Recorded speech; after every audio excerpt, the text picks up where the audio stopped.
Close your eyes for a moment, or simply let your gaze soften. Imagine the deepest, most peaceful quiet you can conceive of. Far beyond the glowing lights of our cities, beyond the reach of our atmosphere, and past the familiar faces of the planets, there are two small travelers. They are the Voyager probes, and for over 40 years, they have been gliding through the velvet darkness of the cosmos. Tonight, we are going to follow their path.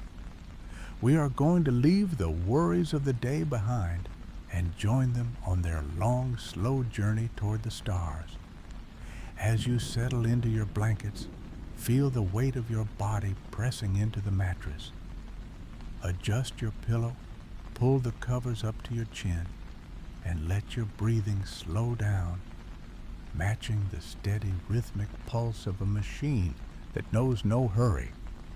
The universe is vast, almost impossibly so. Between the stars and the planets, there are stretches of space so empty and so still that time seems to behave differently. To us, a year is a long sequence of seasons, a cycle of growth and rest. To the Voyager probes, a year is just another silent stretch in an endless sea of stars. These probes were built by human hands, sent out as our messengers, carrying the sounds and sights of our world into a realm where the sun eventually becomes just another bright point in the sky. There is a unique beauty in the void. It isn't a cold or frightening place in our journey tonight. Instead, think of it as a great dark ocean, calm and undisturbed.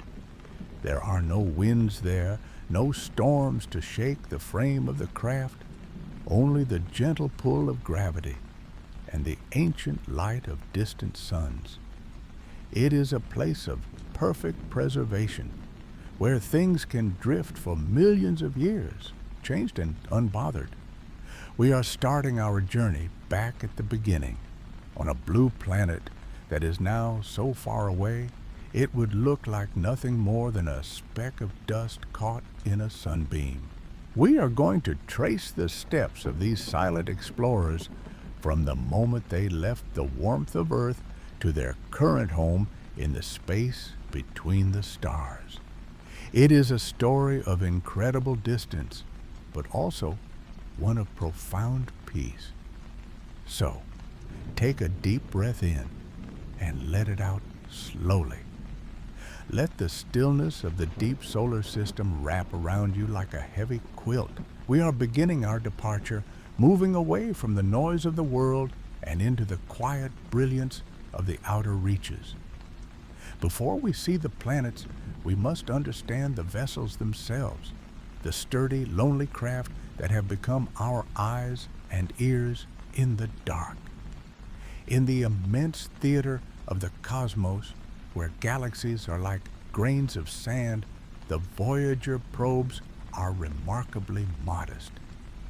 When we think of interstellar travelers, we might imagine grand, shimmering ships from stories, but the reality is much more intimate and grounded. Before we follow these small machines further into the dark, if you find that this quiet exploration brings you peace and helps you drift off, you might consider subscribing or leaving a gentle like. It helps our small channel reach others looking for a restful night, and it ensures we can continue these journeys through the wonders of space together. Now, let your mind picture the probe itself. Each Voyager is about the size of a small car, weighing roughly 1,590 pounds at the time of launch. It is not a sleek aerodynamic shape because in the vacuum of space there is no air to push against. Instead, it is a collection of delicate instruments, long, spindly booms, and a large white circular dish that looks like a giant umbrella. This dish, the high-gain antenna, is nearly 12 feet across. It is the probe's only way of speaking to us, focusing a faint radio beam across billions of miles of empty space. Imagine the textures of this machine, the gold-plated surfaces designed to reflect the sun's heat, the dark, insulated blankets protecting its sensitive electronics from the freezing cold. Inside its core, there is no engine humming, no roar of fire.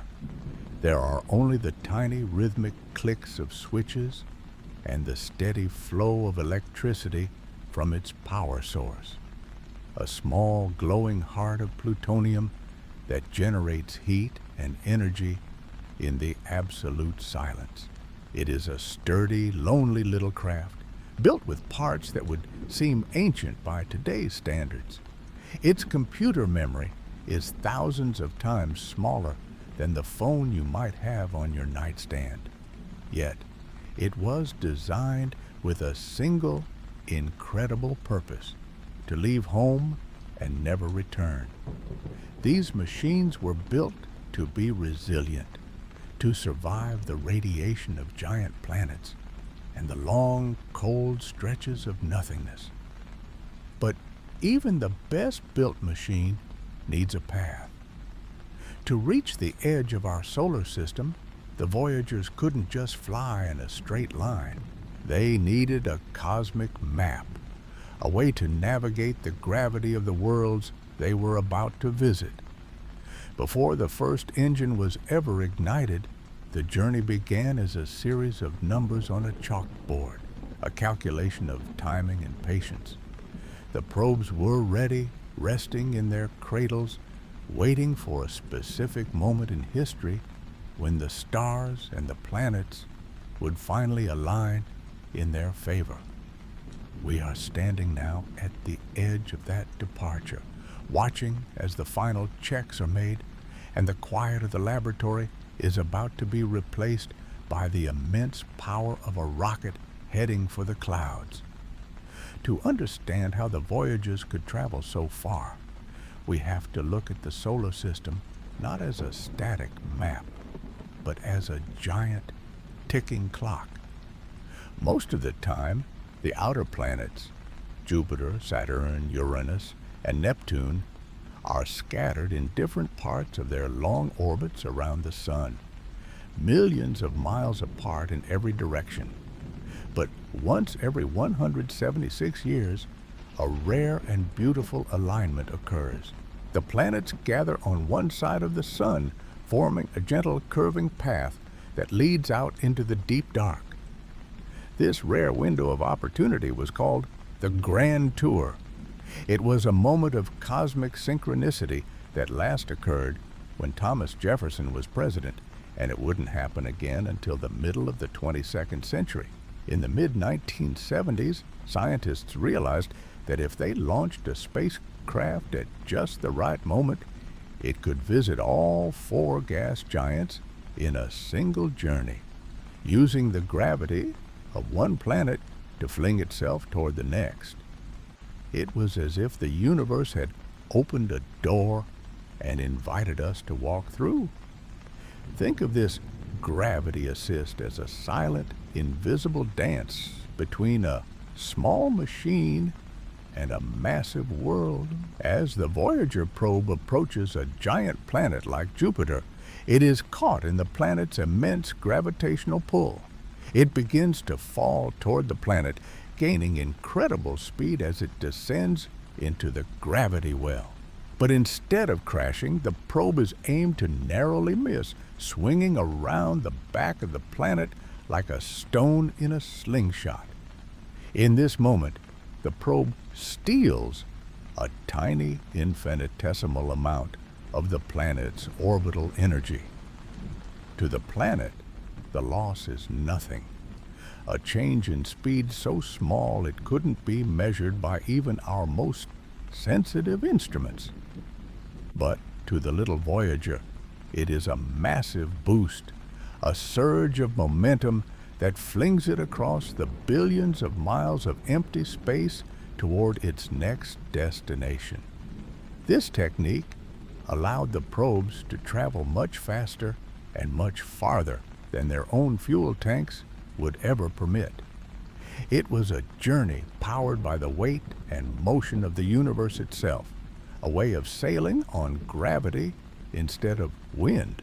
By the summer of 1977, the calculations were complete, and the window was finally open.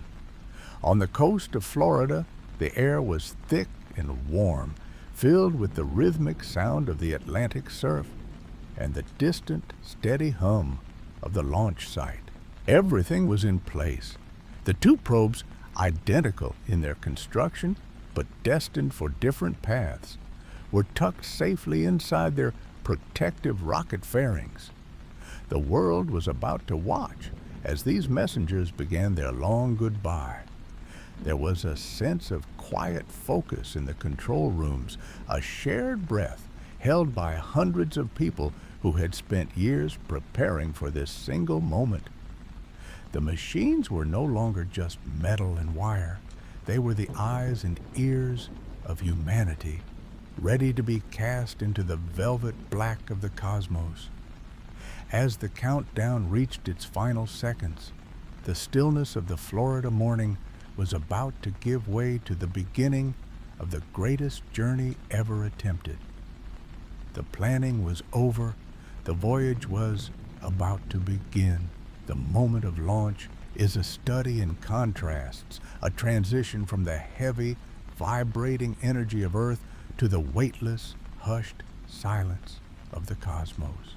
On the ground, there is the intense white-hot roar of the rocket engines, a physical force that pulses through the air for miles.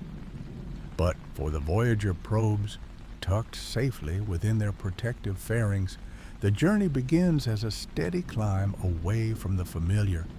As the rocket pushes through the thickest layers of our atmosphere, the sky outside begins to change.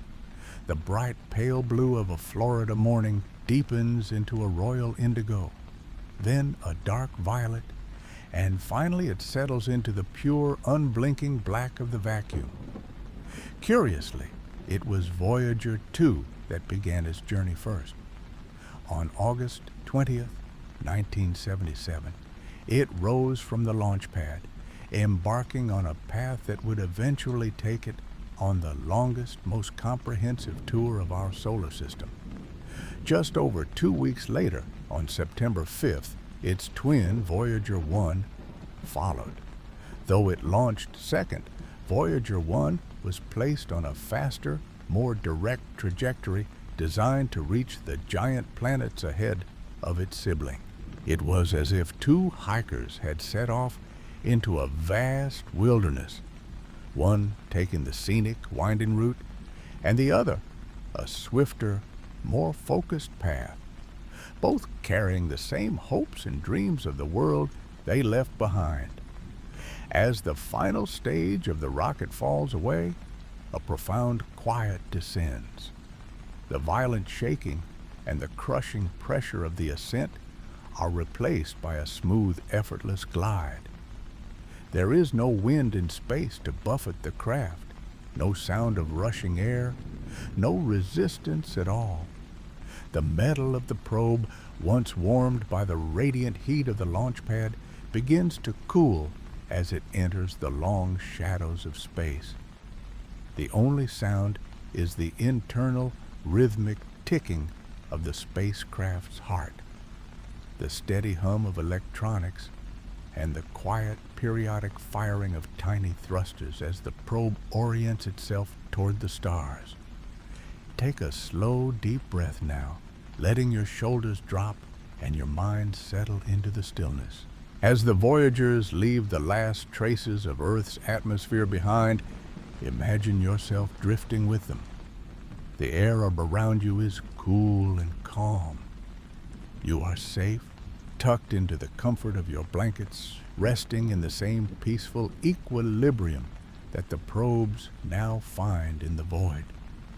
Looking back, the Earth is no longer a world of mountains and cities.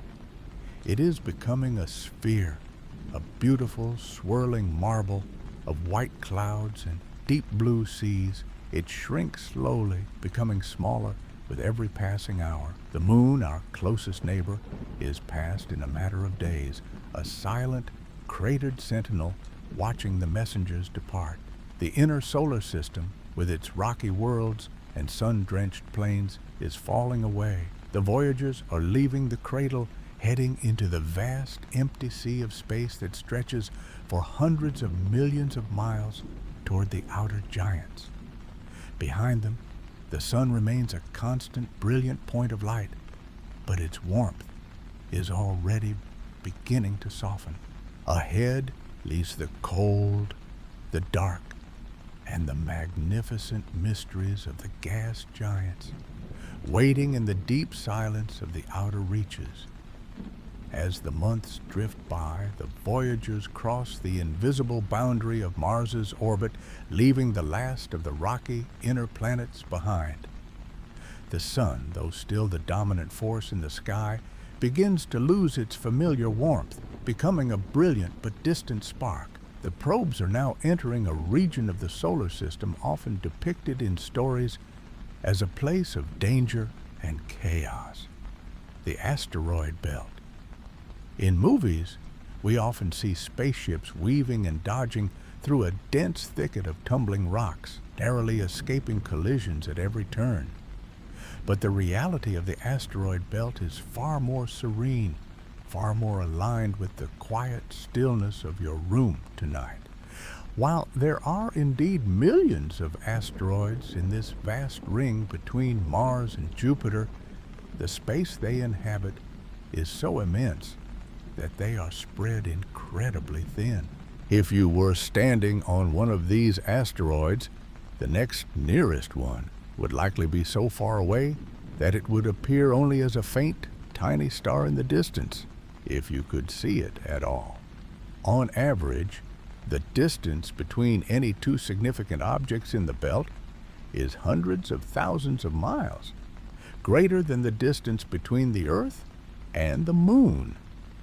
For the Voyagers, passing through the asteroid belt is not a gauntlet of obstacles, but a long, lonely glide through a nearly perfect vacuum. The odds of accidentally hitting an asteroid are less than 1 in a billion. The probes move through this region like tiny, silent ghosts, undisturbed and unhurried. During this quiet transit, the mission teams on Earth decided to test the probe's cameras. They commanded the spacecraft to swivel their high-resolution lenses back toward the center of the solar system. Even then, only a few months into the journey, the view was humbling. The Earth and the Moon were captured together in a single frame, two small glowing crescents suspended in an ocean of black. It was the first time a spacecraft had ever seen our home and its satellite as a pair, appearing as little more than a couple of bright grains of sand against a velvet curtain. As you settle deeper into your pillow, imagine that view. See the Earth as it appeared to Voyager, a soft, blue-white light holding everything you have ever known, getting smaller and smaller, until it is just one of many lights in the sky. The probes are not moving away from us out of abandonment, but out of a quiet curiosity, carrying our vision into the deep. There is no rush, no noise, just the steady, rhythmic pulse of data being sent back across the widening gap. Now, as the asteroid belt falls behind, a new sensation begins to take hold. The void ahead is no longer empty. A massive, invisible hand is beginning to tug at the probes, drawing them in with increasing speed. The darkness is being replaced by a looming presence, a world so large it commands its own miniature solar system of moons and rings. The Voyagers are approaching the first great milestone of their mission. Through the darkness, the banded, swirling face of Jupiter is beginning to grow, filling the cameras with its majestic marbled light. The approach to Jupiter is a slow, majestic process that unfolds over many weeks. For months, the planet grows in the Voyager's cameras, transitioning from a bright star to a disk and finally to a world of such immense proportions that it defies easy understanding. Jupiter is the undisputed king of our solar system, a gas giant so vast that it contains more than twice the mass of all the other planets combined. If you were to take every other planet, Saturn, Neptune, Uranus, Mars, and all the rocky inner worlds, and put them together, they would still not equal half the mass of this single giant. To put its scale into perspective, you could fit about 1,300 Earths inside its volume. It is 318 times as massive as the world we left behind, a heavy, rounding presence in the center of the outer solar system. As the probes drew closer, they began to feel the planet's presence long before they reached its atmosphere. Jupiter possesses a magnetic field of staggering proportions, the largest structure in the solar system after the sun's own influence. If this magnetic field were visible to our eyes from Earth, it would appear several times larger than the full moon in our night sky, even though it is nearly 500 million miles away. It is a vast, invisible cocoon of energy, trapping particles and creating radiation belts so intense they could easily damage the electronics of a lesser machine. But the Voyagers, built with sturdy shields and careful engineering, forged ahead into this invisible storm, their sensors humming with the data of this magnetic giant. Imagine looking through Voyager's eyes as the planet begins to fill the entire field of view. The surface is a masterpiece of fluid motion, a marble of swirling ochre, cream, and salmon-colored clouds. There is no solid ground here, only layers of atmosphere that become denser and hotter the deeper you go. These clouds are arranged in dark bands called belts and light bands called zones, created by powerful winds blowing in opposite directions at hundreds of miles per hour. Within these bands, you can see delicate white ovals and turbulent eddies, looking very much like cream being stirred slowly into a dark cup of coffee. In the quiet of your room, try to visualize these massive storms. They are not chaotic like a storm on Earth. From this distance, they look peaceful, almost frozen in time. The Great Red Spot, a storm larger than our entire planet, has been raging for centuries, a permanent feature of this giant's face. It is a slow, spinning vortex of crimson, a reminder of the sheer energy held within this world. The Voyagers did more than just look at the clouds. They listened. As they passed through the Jovian system, their instruments picked up the low-frequency radio emissions of the planet, a strange haunting sound that scientists call whistlers.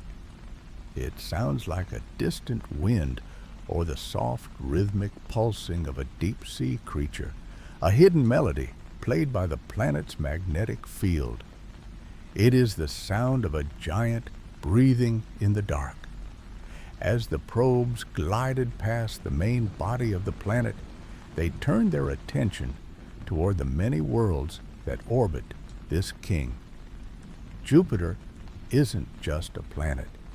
It is a center of its own complex system, a gathering of moons that each possess their own unique and startling personalities. The first of these to come into sharp focus was a world that would change our understanding of the solar system forever. A moon that defied the expectation of a cold, dead rock, and instead revealed a landscape of ferine shadow. While the giant planet loomed in the background, Voyager 1 prepared for a close encounter with the inner moon Io, where it would witness something never before seen on another world. As the moon Io drifted into the center of Voyager's camera lens, scientists on Earth were expecting to see a silent, crater-scarred surface, much like our own moon. But what they found instead was a world of startling, vibrant activity unlike anything humanity had ever witnessed beyond our home planet. As you settle deeper into your pillows, imagine the surprise of the mission team as the first clear images of Io appeared on their monitors. Instead of a dead rock, they saw a moon painted in rich, warm hues of amber, sulfur yellow, and deep russet red. It looked almost like a piece of fruit or a marbled stone, glowing softly against the infinite black of the vacuum. The most incredible moment came when a navigation engineer named Linda Morabito noticed a faint umbrella-shaped cloud rising over the moon's horizon. At first, it was a mystery, perhaps another moon hiding behind Io. But as the data was analyzed, the truth became clear. Voyager 1 was witnessing a massive volcanic eruption. It was a plume of sulfur and sulfur dioxide gas, shooting nearly 200 miles up into the airless sky. This was the first time active volcanism had ever been seen on another world in our solar system. Before this moment, we believed that Earth was the only place where the ground could open up and breathe fire. Io changed everything. Try to visualize this silent explosion. On Earth, a volcano is a roar of thunder and a crashing of stone. But on Io, because there is no thick atmosphere to resist the movement, the plumes rise in graceful, silent arcs. They look like ghostly fountains of light, shimmering as the sunlight catches the fine particles of sulfur. These eruptions are so powerful that they constantly resurface the moon, filling in any craters left by meteorites. This is why Io looks so young and smooth. It is a world that is constantly being born anew, a moon that never sleeps. You might wonder how a small moon so far from the warmth of the sun can stay hot enough to melt rock. The answer lies in a gentle, rhythmic process called tidal heating. As Io orbits the massive Jupiter, the planet's immense gravity pulls on it. At the same time, the other large moons, Europa and Ganymede, pull on Io from the other side. This constant tug-of-war stretches and squeezes the moon, much like you might need a piece of clay in your hands to make it warm. This internal friction generates a tremendous amount of heat, turning the moon's interior into a churning cauldron of molten rock. There is a beautiful, quiet contrast here. On the surface, the temperature is unimaginably cold, hovering around 200 degrees below zero. Yet, just beneath that frozen, colorful crust, there are lakes of glowing lava and rivers of liquid fire. It is a world of extremes held in a delicate balance. Voyager watched as these plumes drifted back down to the surface like colorful snow, coating the moon in its signature shades of gold and orange. As Voyager 1 continued its journey, leaving the fiery glow of Io behind, it began to approach the next world in Jupiter's family. The warmth of the volcanoes faded into the distance, replaced by a different kind of mystery. Ahead lay a world that appeared, at first glance, to be the complete opposite of Io. A world of white and blue, wrapped in a thick, protective shell of ice. This was Europa, a moon that held its secrets deep within, beneath a frozen surface that looked like a cracked porcelain egg. As the probe glided through the silence, it prepared to look beneath the ice, searching for the one thing that connects all life as we know it. As Voyager 1 moved further from the volcanic chaos of Io, a new world began to fill its cameras. This was Europa, a moon that looked less like a celestial body and more like a giant frozen marble floating in the dark. As the probe drew closer, the images it sent back were unlike anything scientists had ever seen. Instead of the deep, jagged craters we usually see on moons, Europa's surface was incredibly smooth, crisscrossed by thousands of long, dark lines. It looked like a vast sheet of ice that had been shattered and then frozen back together, like a delicate porcelain egg that had been dropped and painstakingly repaired. These mysterious cracks, some stretching for thousands of miles, told a story of a world that was alive in its own quiet way. There were very few impact craters on Europa, which suggested that something was constantly resurfacing the moon, erasing the scars of meteorites just as the volcanoes did on Io. But here, the lava wasn't molten rock. It was likely slushy ice or liquid water welling up from below. Take a moment to imagine standing on that surface. It is a world of absolute silence and blinding whiteness, where the ground beneath your feet is made of ice as hard as granite. The temperature is nearly 300 degrees below zero, yet beneath that frozen crust, something extraordinary is happening. Just like its neighbor Io, Europa is caught in a gravitational tug-of-war. Jupiter's massive pull, combined with the influence of the other moons, creates tidal heating within Europa's core. This internal warmth doesn't just soften the ice, it melts it. Voyager provided the first real hints of a secret that changed our understanding of the solar system forever. Deep beneath that shell of ice, perhaps 10 or 15 miles down, there lies a vast global ocean of liquid water. This was a revolutionary discovery. Before Voyager, we believed that liquid water could only exist in the Goldilocks zone, close enough to a star to stay warm. But here, in the freezing reaches of the outer solar system, billions of miles from the sun's warmth, was a hidden sea. It is a hauntingly beautiful thought, a dark, silent ocean containing more water than all of Earth's oceans combined, tucked safely away under a thick blanket of ice. In the absolute darkness of that subsurface sea, the water is kept liquid not by sunlight, but by the rhythmic heartbeat of gravity.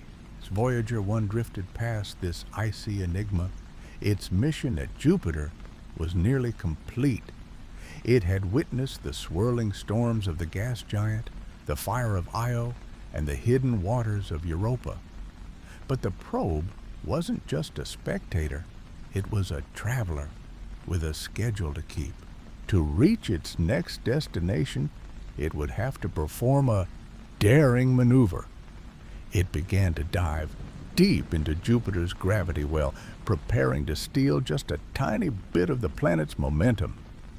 This gravity assist would act like an invisible slingshot, hurling the small machine across the immense, cold void toward the ring jewel of the solar system, Saturn. Imagine a kind of movement that defies our earthly experience. On Earth, to go faster, we must press a pedal, burn fuel, or feel the push of the wind. But as Voyager 1 left the Jovian system, it began to accelerate with its engines silent. This is the magic of the gravity assist, a cosmic dance where a spacecraft steals a tiny bit of orbital energy from a massive planet. As the probe dove toward Jupiter, the planet's immense gravity pulled it in, whipping it around like a stone in a sling, while Jupiter slowed down by an amount so small it couldn't be measured. Voyager 1 gained a staggering increase in velocity, adding more than 35,000 miles per hour to its speed. Because of this invisible boost, the journey to the next world was shortened by years. Without the gravity of the gas giants, a trip to the outer solar system would require more fuel than any rocket could carry. But by using the planets as stepping stones, Voyager was able to reach Saturn in just 2 years after leaving Jupiter. It is a testament to the quiet precision of mathematics, a metal bird flung across the dark, guided by laws of motion that never sleep. As you settle deeper into your blankets, try to visualize this sensation of speed without motion. There is no wind rushing past the probe's instruments. There is no roar of an engine, no vibration in the frame, no resistance at all. In the perfect vacuum of space, Voyager 1 is gliding with absolute smoothness. It is moving at tens of thousands of miles per hour, yet if you were riding alongside it, it would feel as though you were perfectly still, suspended in a velvet void. Take a slow, gentle breath now. Inhale the stillness of the room around you, and as you exhale, imagine the weightlessness of the probe. There is no up or down out here, only the distant, steady glow of the sun and the cold, beckoning light of the stars. The probe is a silent sentinel, its golden record carrying the sounds of Earth through a realm where sound cannot exist. The space between Jupiter and Saturn is a vast, lonely stretch of the solar system. Here, the sun begins to lose its dominance. Its light is still bright, but its warmth is a fading memory. The temperatures drop toward absolute zero, and the solar wind, that stream of charged particles from the sun, thins out. The probe enters a period of deep cruise, a long, dark transit where very little happens for months at a time. The cameras are mostly dark, the instruments hum quietly in the cold, and the vast distances of the universe become tangible. In this deep cold, the silence is profound. Voyager 1 is a tiny speck of silver and gold crossing 1 billion miles of nothingness. It is a journey of immense patience. Behind it, the king of planets, Jupiter, shrinks until it is just another bright star in the sky. Ahead, a pale yellowish point of light begins to grow, slowly revealing itself to be the most beautiful jewel in the sun's collection. The probe is falling towards Saturn, pulled by a gravity it cannot yet feel, moving through the hollowed-out silence of the outer reaches. We leave the turbulence of the gas giant behind and drift into the serene, icy path that leads toward the rings. As the distance closes, the golden-hued planet begins to fill the camera's field of view. What once looked like a solid flat disk of light from Earth now separates into thousands of individual ribbons. These are the rings of Saturn, perhaps the most iconic sight in our solar system. For centuries, humans had gazed at them through telescopes, seeing only a blurred halo. But as Voyager 1 glides closer, the true nature of this celestial jewelry is revealed in stunning high-resolution detail. The rings are not solid structures. If you were to fly through them, you wouldn't hit a wall. Instead, you would find yourself in a silent, celestial blizzard. They are composed almost entirely of water ice, pure glittering ice that reflects the distant sun like a billion tiny mirrors. Some of these particles are no larger than a grain of sugar floating weightlessly in the dark. Others are the size of a house or even a mountain tumbling slowly as they orbit the planet. It is a vast, flat sea of frozen debris, spanning hundreds of thousands of miles across. Yet, in some places, it is incredibly thin, less than 30 feet from top to bottom. Imagine a sheet of paper as wide as a city.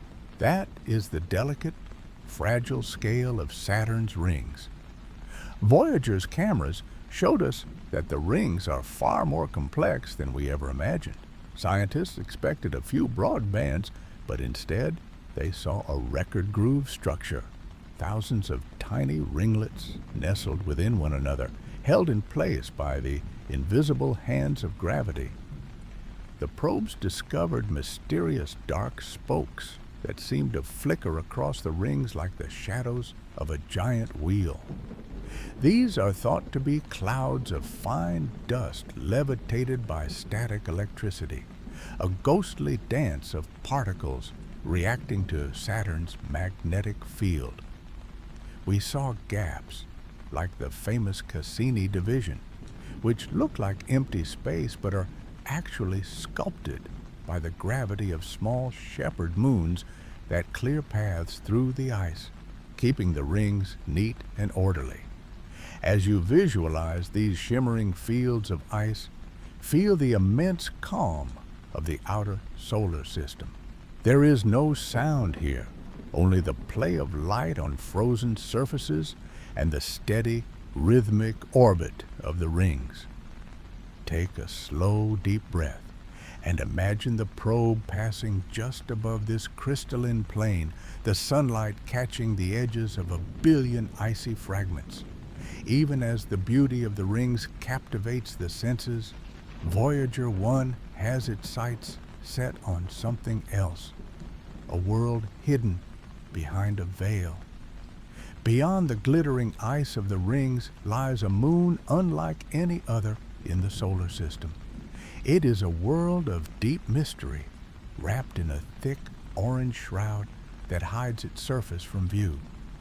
This is Titan, Saturn's largest moon, and Voyager's trajectory is bringing it closer to this strange, atmospheric giant than any machine has ever gone before.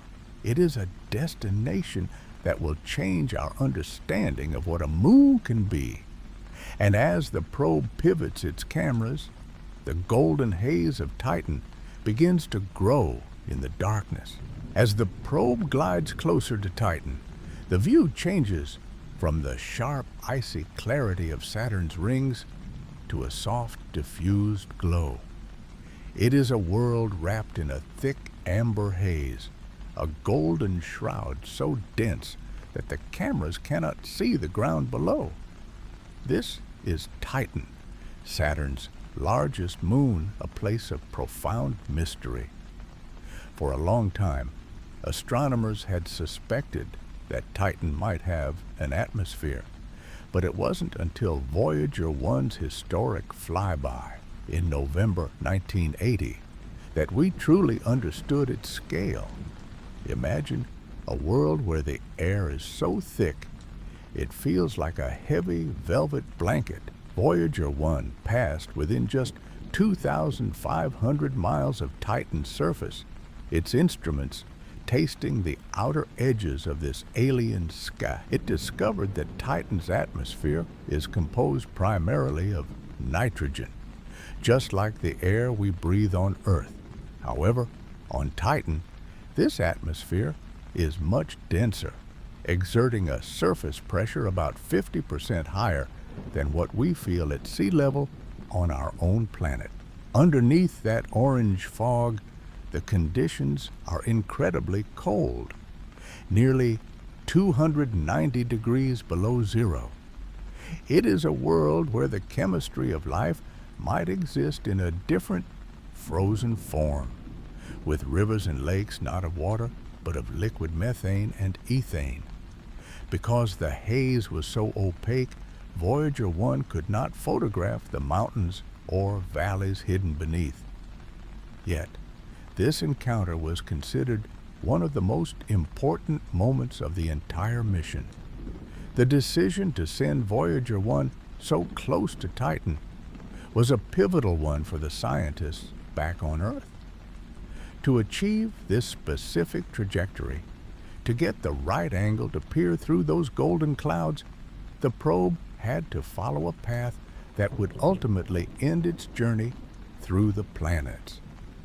This maneuver acted as a final gravity assist, but instead of pushing the craft toward another world like Uranus or Neptune, it bent Voyager 1's path sharply. As you settle deeper into your blankets, imagine the quiet intentionality of that movement. To see Titan, Voyager 1 had to say goodbye to the rest of the solar system's family. It was a sacrifice made for the sake of wonder. Following its close encounter with the amber moon, the probe began to tilt away from the flat plane where all the planets reside, a region scientists call the ecliptic. Think of the solar system as a giant spinning disk. Most of the planets and moons stay within this thin, flat layer.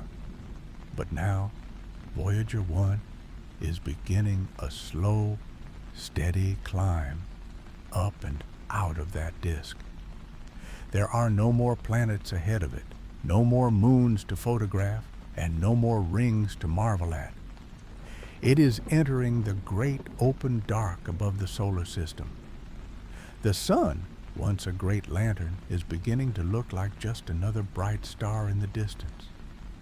The probe is silent, its golden record bolted to its side as it starts its eternal journey into the vast empty galleries of the northern galactic sky. It moves with a calm, unwavering momentum, a lone scout leaving the neighborhood behind, heading into a frontier where no human-made object has ever gone before. While Voyager 1 climbs into the silence, its twin is preparing for a different path, continuing the grand tour into the deepest reaches of the outer solar system.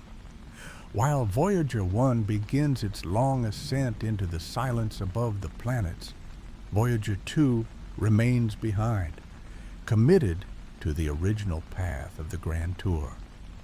It is now a solitary wanderer, the only human-made object still moving through the outer reaches of our planetary neighborhood.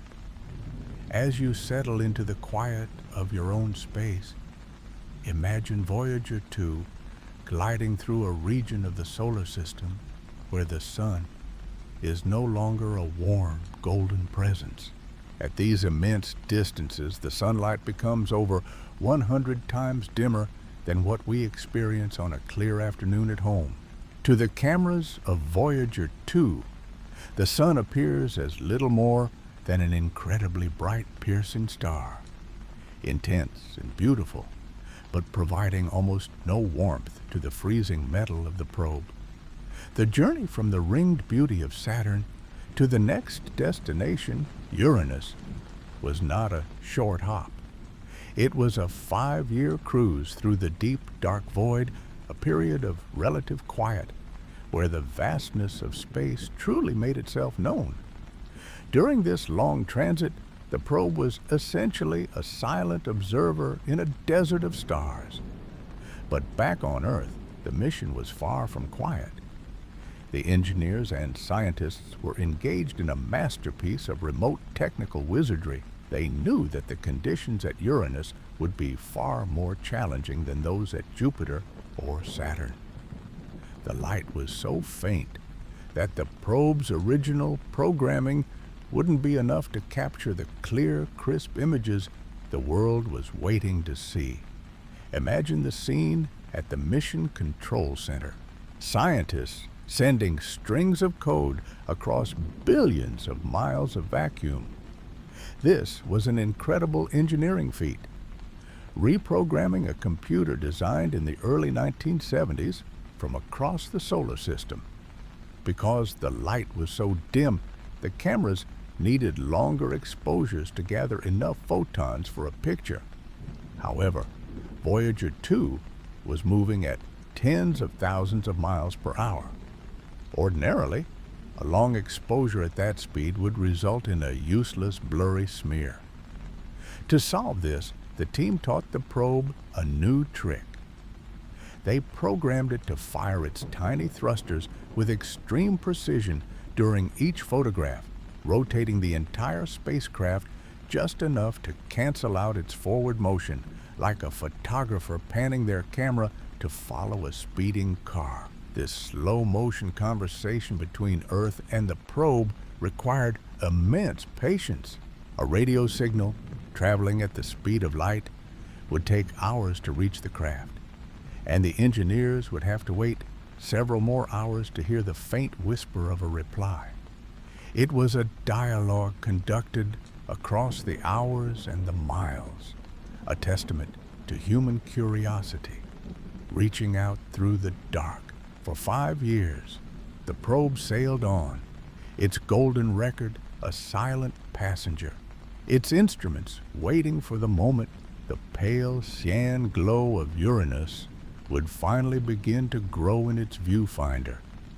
The ship was steady, its momentum unceasing, as it drifted further and further from the warmth of the inner world toward the mysterious, icy giants of the deep. In January 1986, after nearly 9 years of traveling through the deep silence of the outer solar system, Voyager 2 finally arrived at its third major destination, the mysterious ice giant, Uranus. As the probe approached, the images it sent back revealed a world that was strikingly different from the gas giants it had visited before. While Jupiter and Saturn are famous for their chaotic storms and intricate bands, Uranus appeared as a soft, featureless sphere of pale cyan. It looked like a giant, smooth marble of frozen glass, glowing with a gentle, calming light against the black backdrop of space. This serene appearance is caused by the planet's unique atmosphere. Deep layers of methane gas act as a filter, absorbing the red wavelengths of sunlight and reflecting back only the cool, blue-green hues.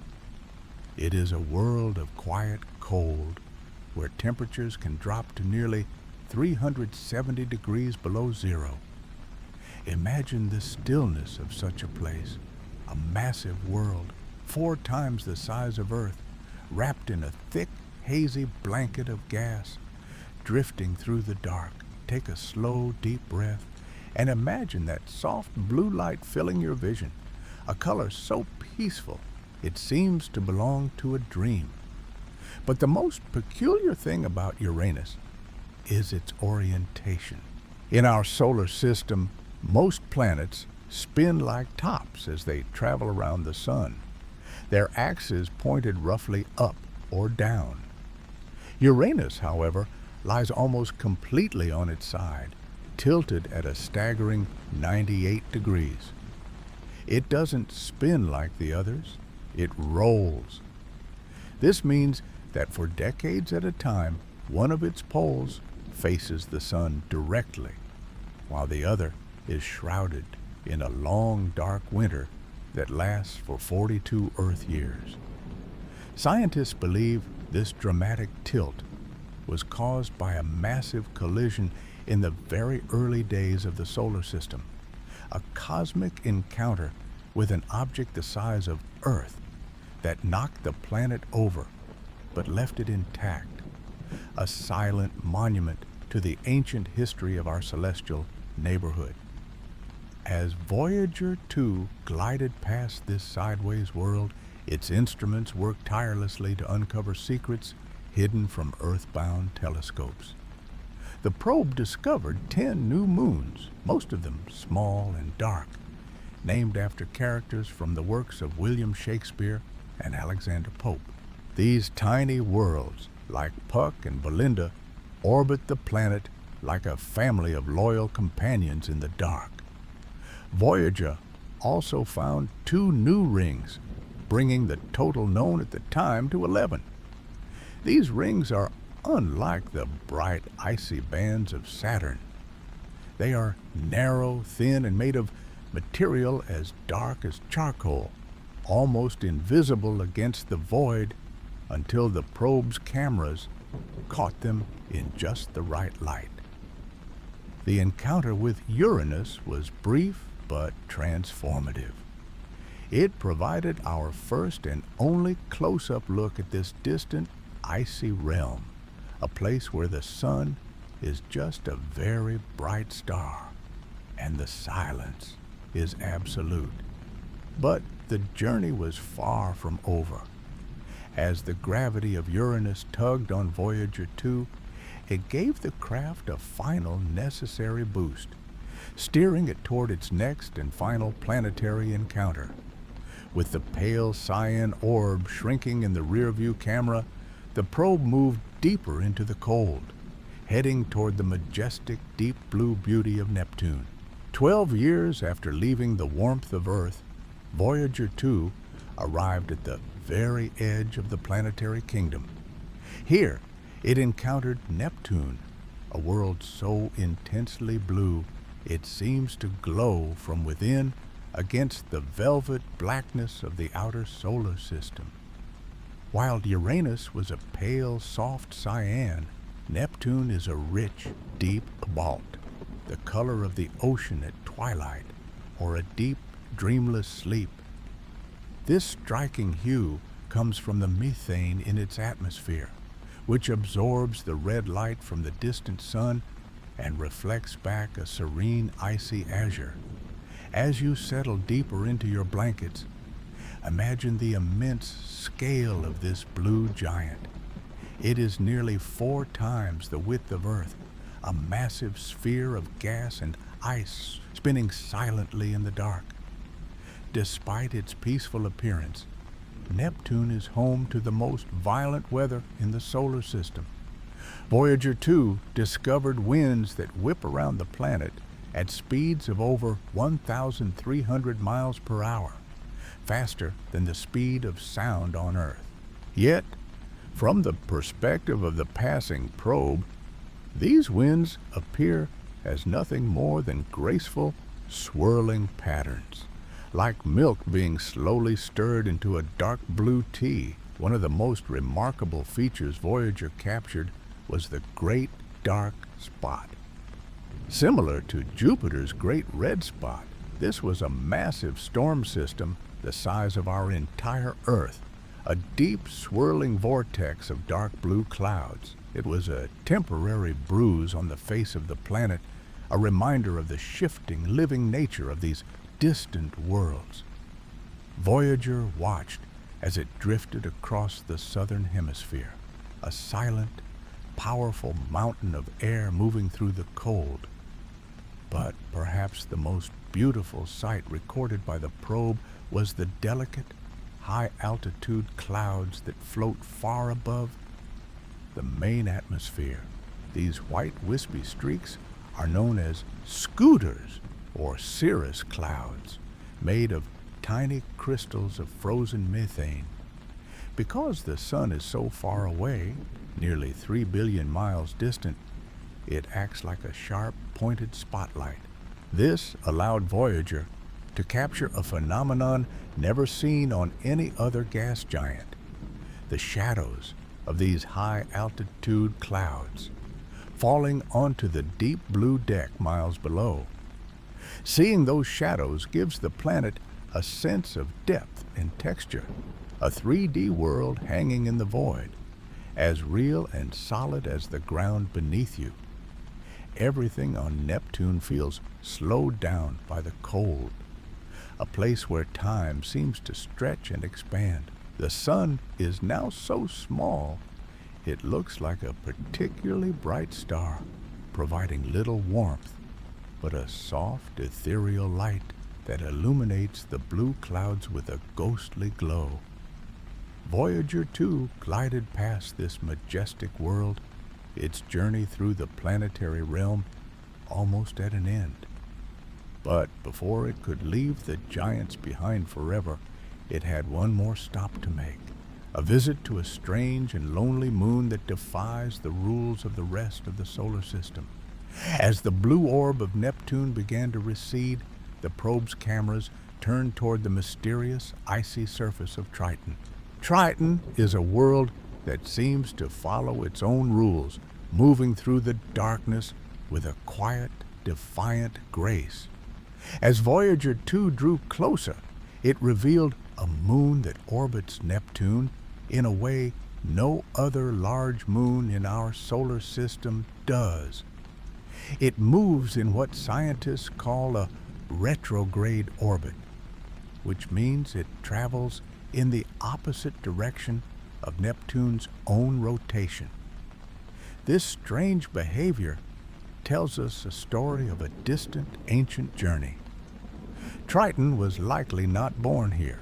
Instead, it was once a lonely traveler in the Kuiper Belt, a frozen wanderer much like Pluto, until it strayed too close to the blue giant and was captured by its gravity millions of years ago. Now, it is bound to Neptune forever, a permanent guest from the deep cold of the outer reaches, drifting in its own unique rhythm. The surface of Triton is a landscape of frozen dreams, a place where the temperature drops to nearly 400 degrees below 0 Fahrenheit. It is one of the coldest places ever visited by our machines. Yet, even in this extreme chill, Voyager 2 discovered that Triton is surprisingly active. As the probe glided past, its cameras captured dark vertical streaks rising from the icy plains. These were active nitrogen geysers, plumes of gas and dust shooting 5 miles up into the thin, frozen atmosphere. Imagine the silence of that moment. A frozen world, seemingly still, suddenly exhaling a breath of dark nitrogen into the void. This cryovolcanism was a revelation, showing us that even at the very edge of the solar system, internal heat can still move and shape a world, creating a delicate balance between the stillness of the ice and the energy of the interior. The ground beneath these geysers is a strange tapestry, often called cantaloupe terrain, because of its wrinkled, patetted texture, resembling the skin of a melon. It is covered in a soft, pinkish frost of nitrogen and methane, reflecting the dim light of the distant sun in a way that feels soft and ethereal. As you settle further into your blankets, imagine the immense stillness of Triton's plains, a vast frozen desert where time has no meaning and the only movement is the slow drift of nitrogen snow. With the flyby of Triton complete, the primary mission of the Grand Tour was finally over. Voyager 2 began to pull away, leaving the last of the great planets behind. Take a slow, deep breath now, and imagine looking back through the probe's eyes. The deep blue of Neptune, once filling the entire field of vision, begins to shrink. It becomes a small, glowing marble, then a bright sapphire, and finally just another point of light in the velvet blackness. The era of planetary exploration, of seeing new mountains and strange rings, was drawing to a close. The silence out here is different now. The probe is no longer navigating the complex gravity of massive worlds. It is entering a long, quiet coast through the outer suburbs of our solar system. The focus of the mission began to shift from the visible to the invisible. Instead of searching for moons, the instruments began to listen more closely to the solar wind, the stream of charged particles flowing outward from our sun like a gentle, invisible tide.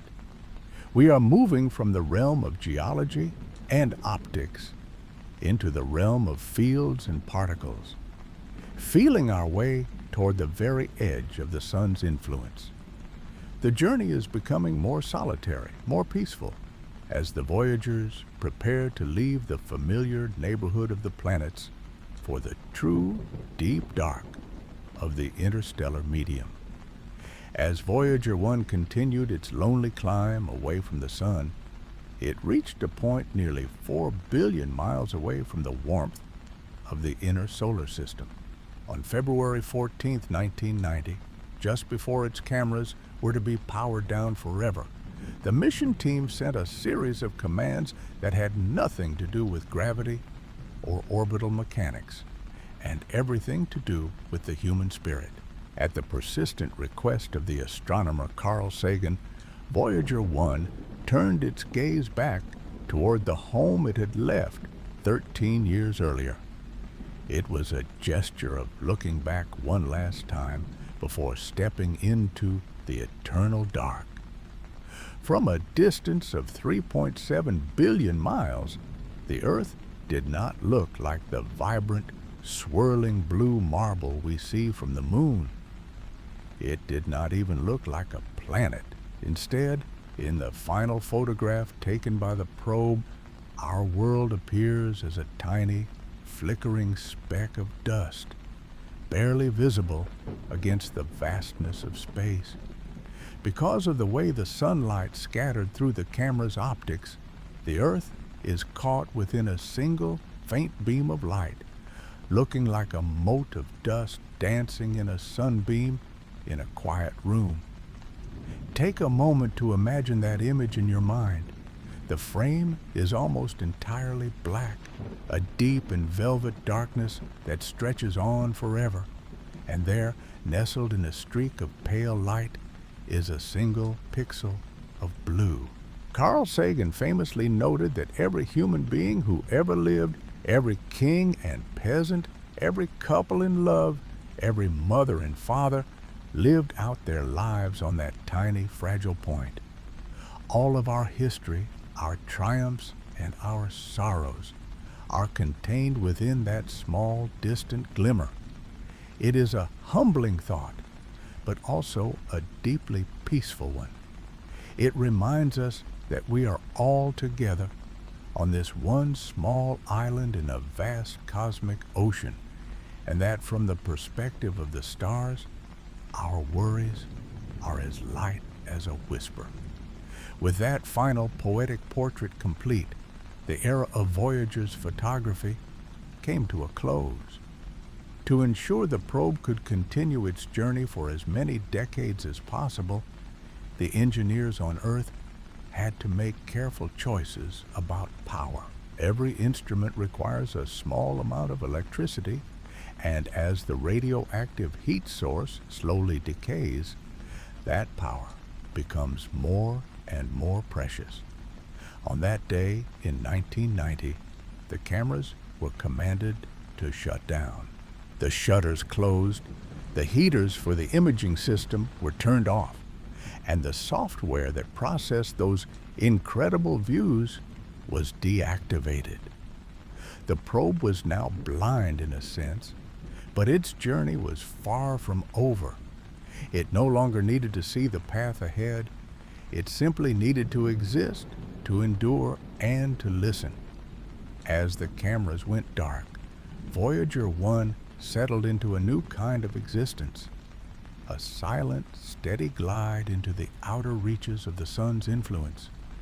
It was no longer a scout looking for new worlds to map, but a messenger carrying the memory of those worlds into the deep. and while its eyes were closed, it still carried a treasure within its metal frame, a message meant for anyone who might find it in the millions of years to come, a golden record of who we are and the world we once called home. Imagine a message in a bottle, tossed not into an ocean of water, but into the vast, silent ocean of interstellar space. As the Voyager probes continue their lonely journey into the dark, they carry with them a gift from a world they will never see again. This is the Golden Record, a 12-inch gold-plated copper disc tucked safely inside an aluminum jacket and bolted to the side of the spacecraft. It is a time capsule designed to last for over 1 billion years, carrying the sights, sounds, and spirit of Earth to whoever or whatever might find it in the distant future. The record itself is a beautiful object shimmering with a soft, metallic luster. Because it is plated in gold, it is shielded from the corrosive effects of space, waiting in a state of perfect preservation. On the exterior of its protective cover, there are several carefully etched diagrams.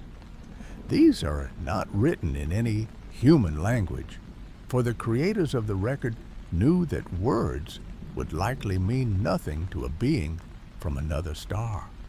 Instead, they used the universal language of mathematics and science. One diagram shows a simple drawing of a hydrogen atom, the most abundant element in the universe. By using the fundamental properties of this atom as a sort of cosmic clock and ruler, the record explains how fast it should be played and how large the images should appear. Another etching is a pulsar map, showing the location of our sun relative to 14 pulsars, which are collapsed stars that blink with rhythmic precision. It is a cosmic return address, a way for an extraterrestrial traveler to trace the path of the probe back to the tiny pale blue dot where it began its journey. Encoded within the grooves of this golden disk are 115 images, transformed into analog signals.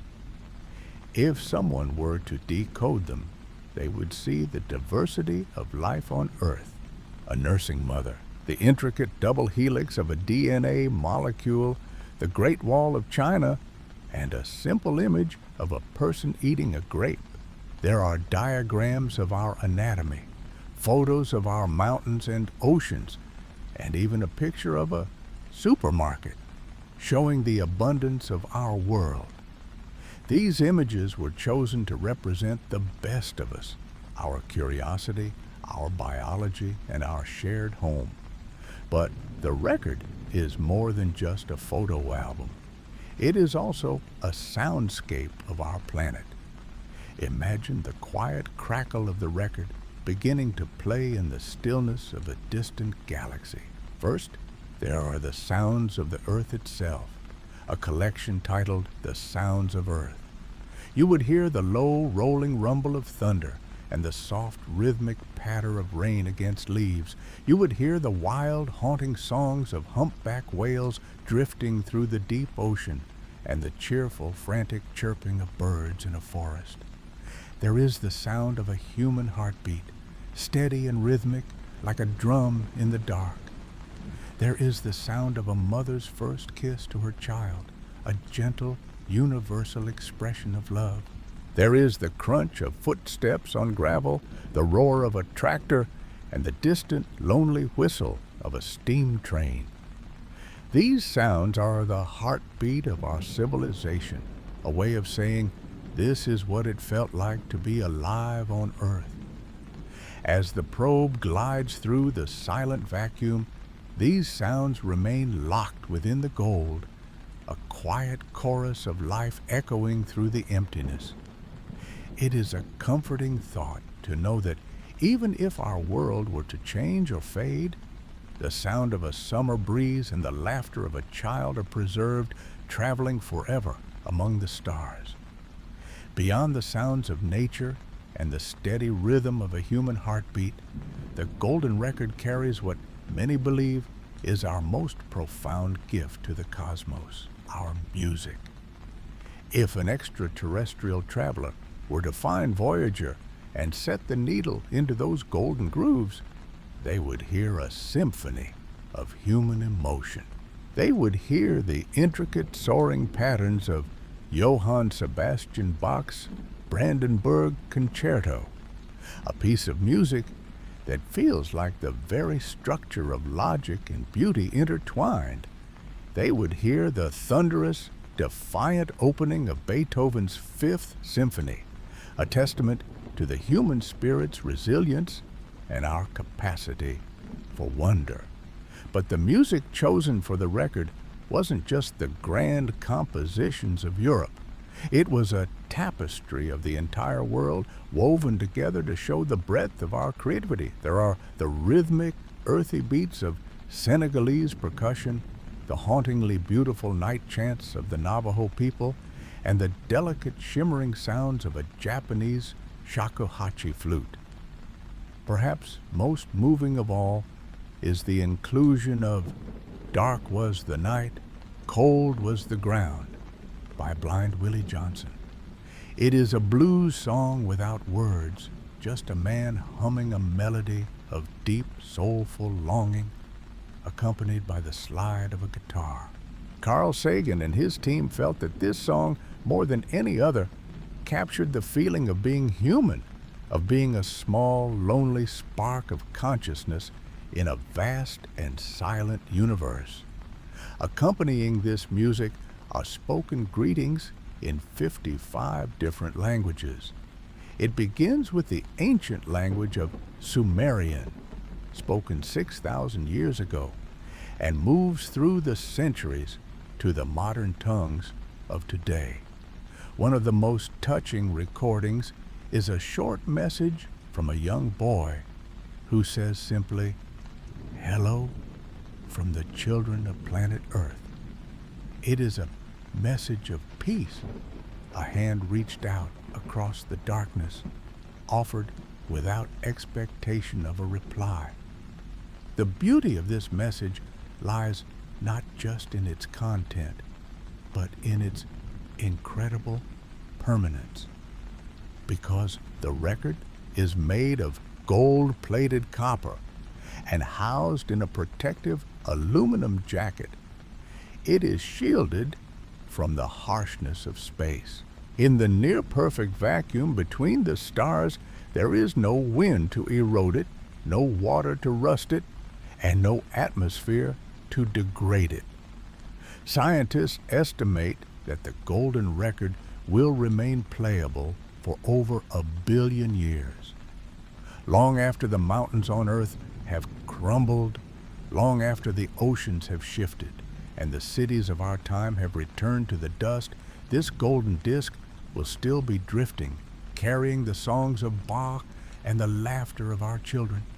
It is our most enduring monument, a quiet, golden ghost of a civilization that once looked up at the stars and wondered. As we think about this message in a bottle, take a slow, deep breath. Feel the weight of your blankets and the stillness of the room around you.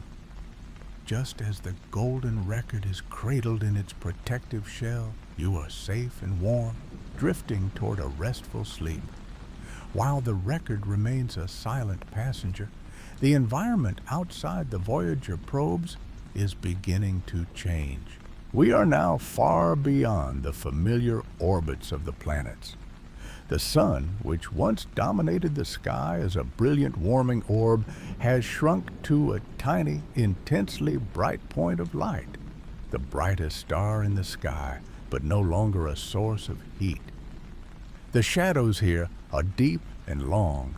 The silence is absolute. We are approaching the very edge of the sun's kingdom, a place where the rules of the inner solar system begin to fade, and the influence of the great interstellar void starts to make itself felt. As the Voyager probes continue their silent glide into the deep, they are traveling through a realm that is far from empty, though it may seem so to our eyes. They are currently cocooned within a vast invisible structure called the heliosphere. Imagine, if you will, a giant bubble blown into the fabric of space itself. This bubble is created by the sun, which, despite its distance, still exerts a powerful influence over this region. This is the sun's true kingdom, a protective envelope that stretches far beyond the orbit of the furthest planet. Inside this bubble, the sun is constantly exhaling.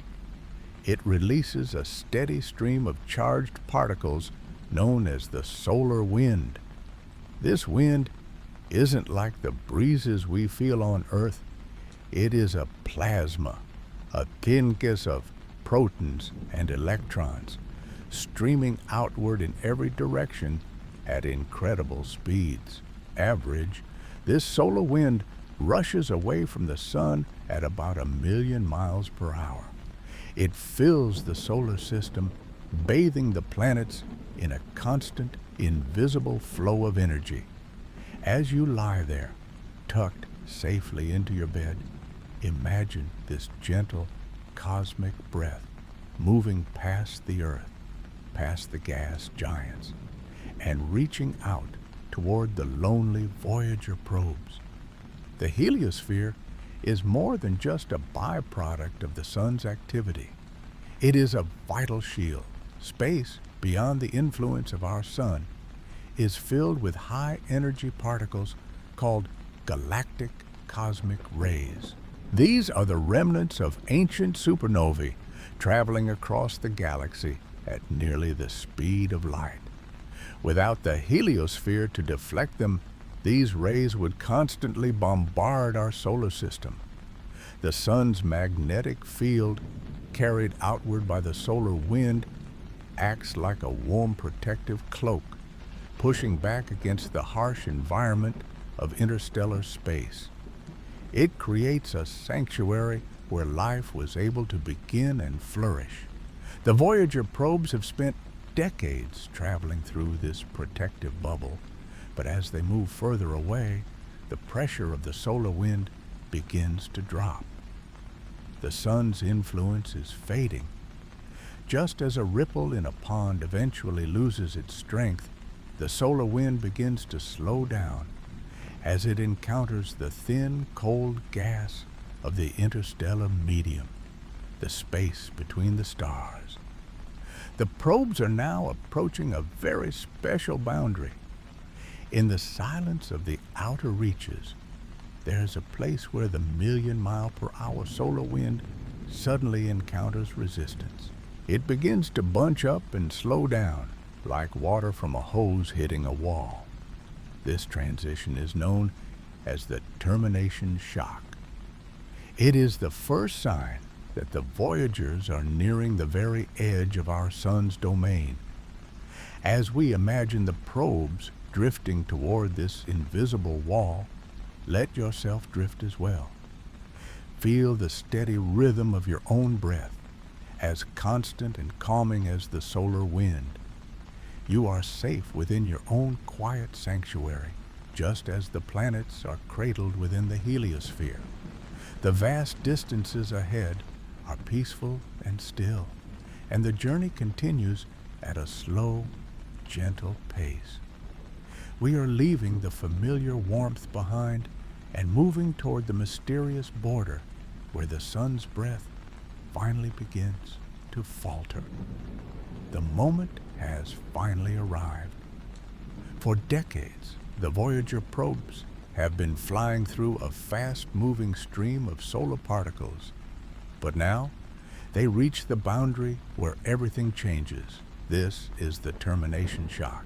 It sounds like a sudden event, but in the vast silence of space, it is a quiet, monumental transition, a shift in the very fabric of the environment surrounding the spacecraft.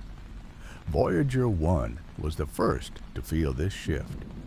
In December 2004, at a distance of about 9 billion miles from the Sun, the probe's instruments recorded a significant change. For nearly 30 years, it had been bathed in a supersonic flow of plasma. But suddenly, that flow began to slow down. It was bunching up and becoming more turbulent. Voyager 2 followed its sister ship 3 years later, in August 2007. Interestingly, Voyager 2 crossed the shock at a slightly closer distance to the Sun than Voyager 1 did. This taught scientists that our Sun's protective bubble is not a perfect, static sphere, but a living, breathing shape that ripples and changes, pushed and pulled by the cosmic pressures of the galaxy. As you settle deeper into your blankets, imagine this transition. Think of the solar wind as a fast, clear mountain stream. For billions of miles, it has rushed outward from the Sun, unobstructed and free. But now, the stream has reached the end of its path. It begins to pool and swirl as it meets resistance from the outside. Imagine the transition from that fast-moving stream into a gentle, thick fog of particles.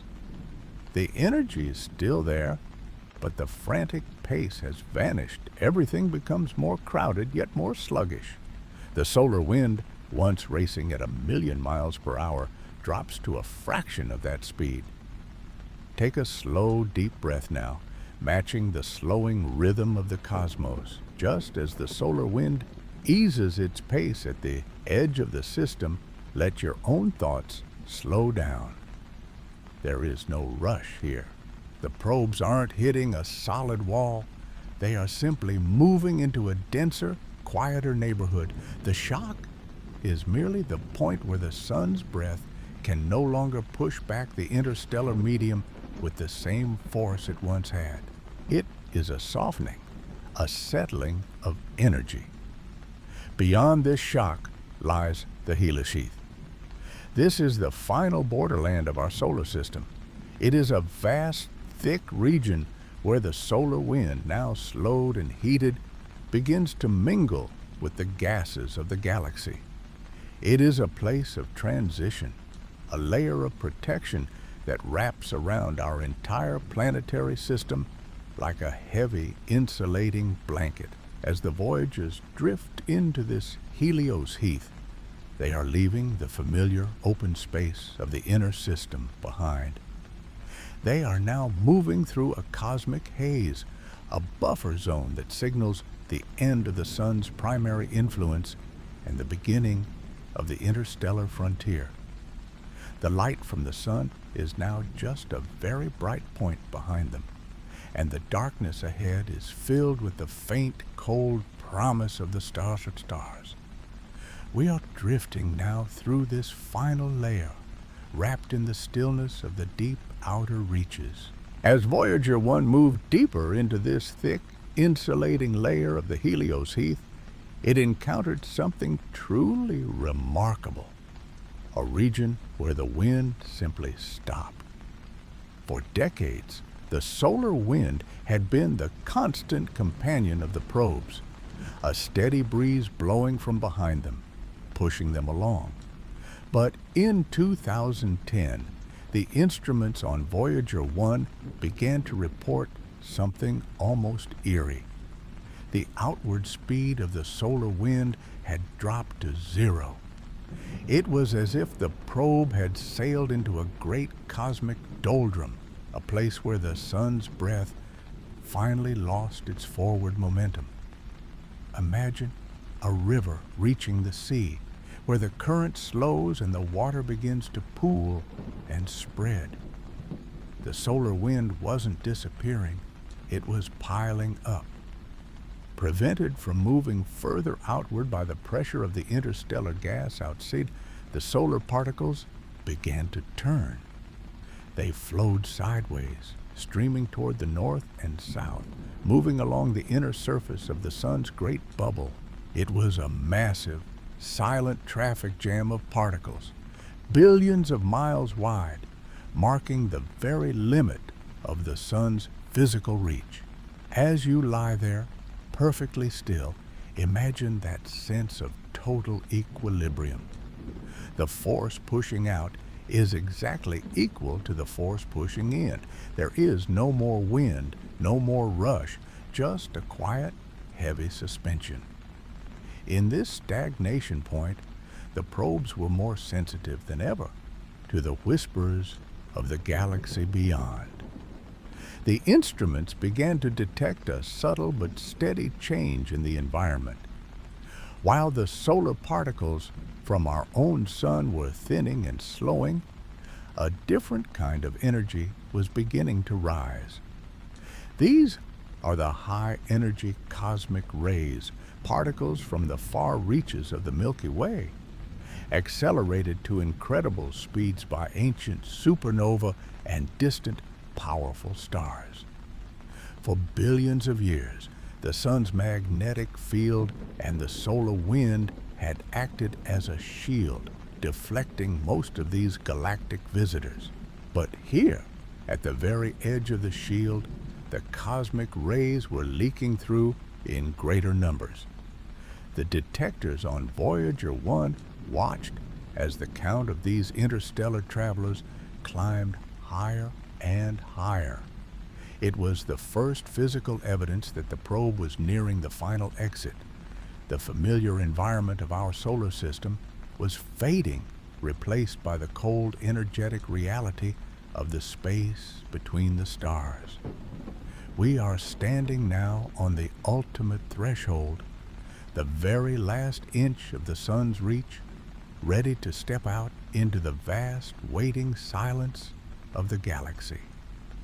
On a quiet day in August 2012, while the world back on Earth went about its usual business, Voyager 1 did something no other human-made object had ever done.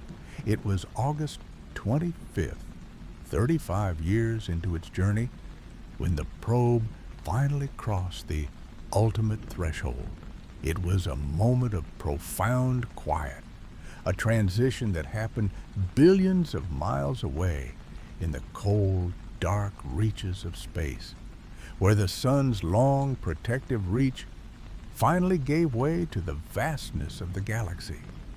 For weeks, leading up to this moment, the scientists back home had been watching the data with bated breath. They saw the environment around the spacecraft beginning to shift, but they weren't entirely sure what the final exit would look like. Then it happened. The instruments recorded a change so sudden and so sharp that it was described as falling off a cliff. The stream of solar particles, the warm, familiar breath of our sun that had surrounded the probe since its launch, simply vanished. In its place, there was a sudden dramatic surge in galactic cosmic rays. These were the high-energy particles from distant stars, the messengers of the deep Milky Way that had been kept at bay for so long by the sun's magnetic shield. Imagine you are walking out of a long, sheltered hallway and stepping for the first time into the open air of a vast, starlit night. The air is thinner, the temperature is different, and the scale of the world around you suddenly expands in every direction. This was the interstellar medium. By crossing this boundary, known as the heliopause, Voyager 1 became our first true interstellar emissary.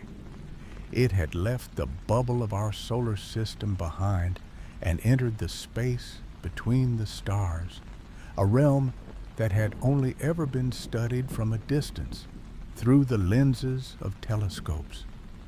It is a beautiful thought to consider this small silver machine built by human hands in the 1970s drifting silently through a place where no light from our sun can truly warm it anymore.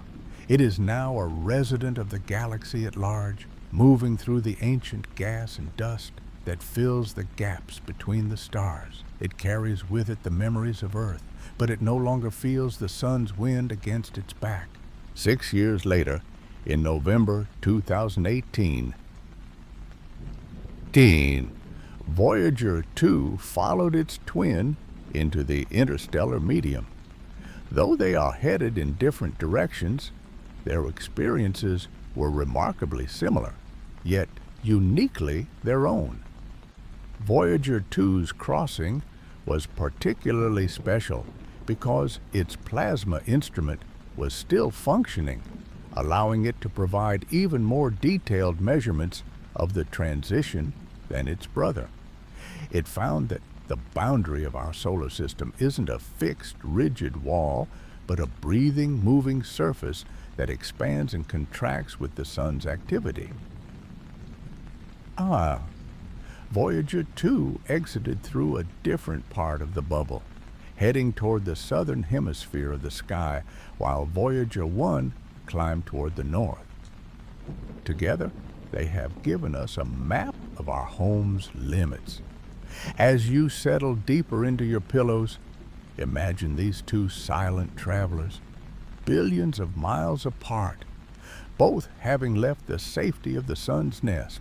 They are now moving through a landscape of incredible stillness, a place where the rules of the solar system no longer apply. The sun is now just one star among many in their bright point of light that is slowly becoming indistinguishable from the rest of the sparkling canopy. They are truly alone now, cradled by the gentle, thin vibrations of the interstellar void. Though we often think of the space between stars as a perfect, silent vacuum, the reality is far more poetic. To our human ears, the interstellar medium would indeed be silent, as there is no air to carry the weight of a sound wave, but Voyager possesses a different kind of hearing. Through its plasma wave instrument, the probe has revealed that the void is actually vibrating with a very faint, very persistent music. Imagine, as you lie still, the sound of a single, low note played on a distant violin, a sound so thin and constant that it becomes part of the background of your mind. In 2021, scientists studying the data from Voyager 1 discovered what they called a persistent hum. It is a narrow frequency range that represents the vibrations of the interstellar gas itself. This gas, or plasma, is made of ionized particles left over from the birth of stars and the ancient processes of the galaxy.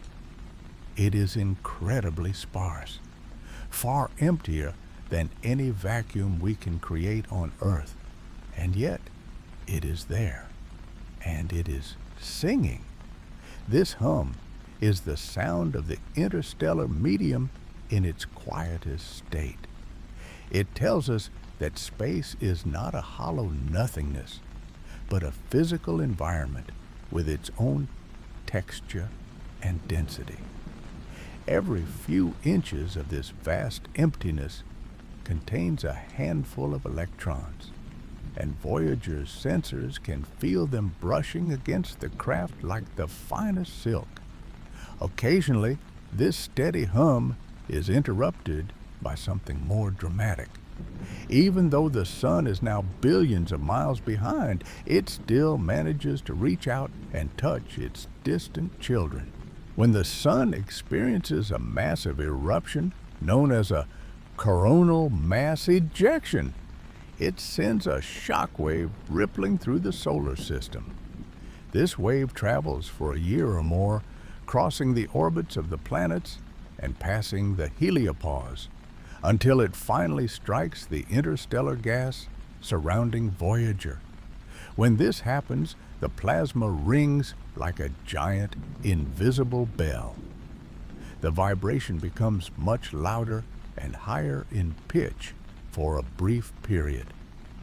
By listening to these ringing events, scientists can calculate exactly how dense the interstellar medium is.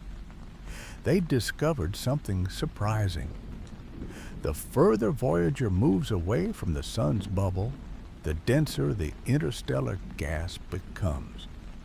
It is as if the probe is moving out of a thin, protective mist and into a deeper, more substantial fog of ancient atoms. This realization changes how we view the journey of the Voyagers. They are not falling into a bottomless pit of nothingness. Instead, they are swimming through a sea of history. The gas they encounter today contains atoms that may have been forged in the hearts of stars that died billions of years before our own sun was born. It is a thin, cold, and incredibly peaceful soup of matter, stretching out in every direction toward the next star system. As you breathe in and out, imagine the probe moving through this gentle, vibrating medium. There is no wind to buffet it, no gravity to pull it off course, only the steady rhythmic resonance of the galaxy's breath. It is a place of absolute stillness, yet it is full of information, a quiet library of the cosmos that Voyager is reading one vibration at a time. The probe is a witness to the true nature of the galaxy, a place that is vast, ancient, and alive with a music that only a traveler this far from home could ever hope to hear. But while the outside world of the interstellar medium is a place of quiet music, the inside of the Voyager probes is a place of careful, focused survival. Every machine, no matter how sturdy, requires a heart, a source of warmth and life to keep its electronic thoughts moving. For Voyager, that heart is a set of 3 radioisotope thermoelectric generators, or RTGs. These are not like the batteries in your remote or the engine in your car. They are more like small, glowing embers of plutonium-238, slowly releasing heat as they decay, which is then converted into the electricity the probe needs to talk to Earth. As the years pass in the deep cold, these embers are naturally losing their warmth. It is a slow, inevitable process of cooling. Every year that goes by, the power output of the Voyager probes drops by about 4 watts. 4 watts is a tiny amount, roughly the energy used by a small nightlight. But in the vastness of space, where every bit of energy is precious, it is a significant loss. Imagine the engineers back on Earth, sitting in quiet rooms, watching these power levels slowly dip. They are the guardians of these distant travelers, and they have had to learn a delicate, slow-motion dance of conservation. To keep the probes alive, they must decide which parts of the spacecraft can be allowed to sleep. One by one, non-essential systems have been powered down. The cameras, which gave us our first close-up looks at the outer planets, were turned off long ago to save power for the instruments that study the invisible fields and particles of interstellar space. Recently, the challenge has become even more intimate. The engineers have had to begin turning off the heaters that keep the scientific instruments warm. In the absolute zero of space, electronics can become brittle and fail if they get too cold. But the Voyagers are resilient.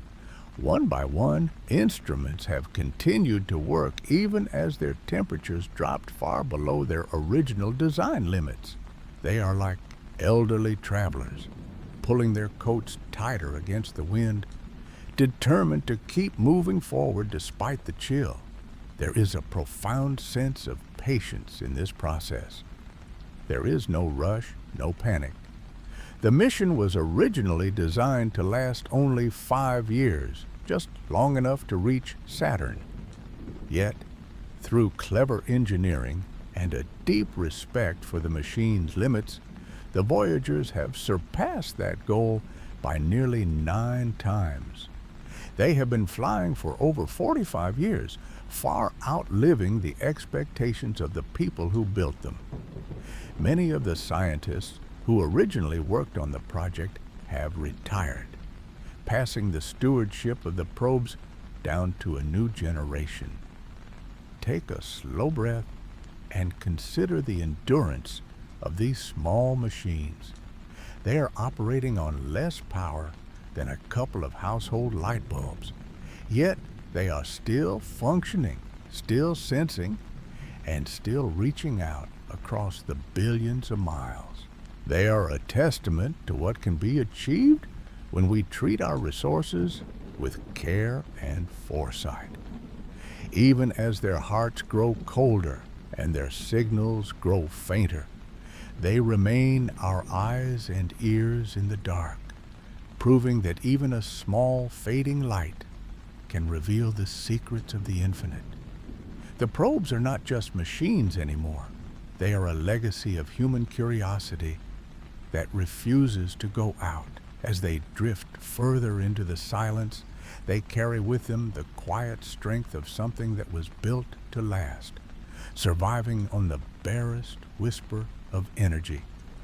And while the power continues to fade, the connection they hold with us remains as steady as a heartbeat in the dark, waiting for the next faint signal to cross the immense distance back home.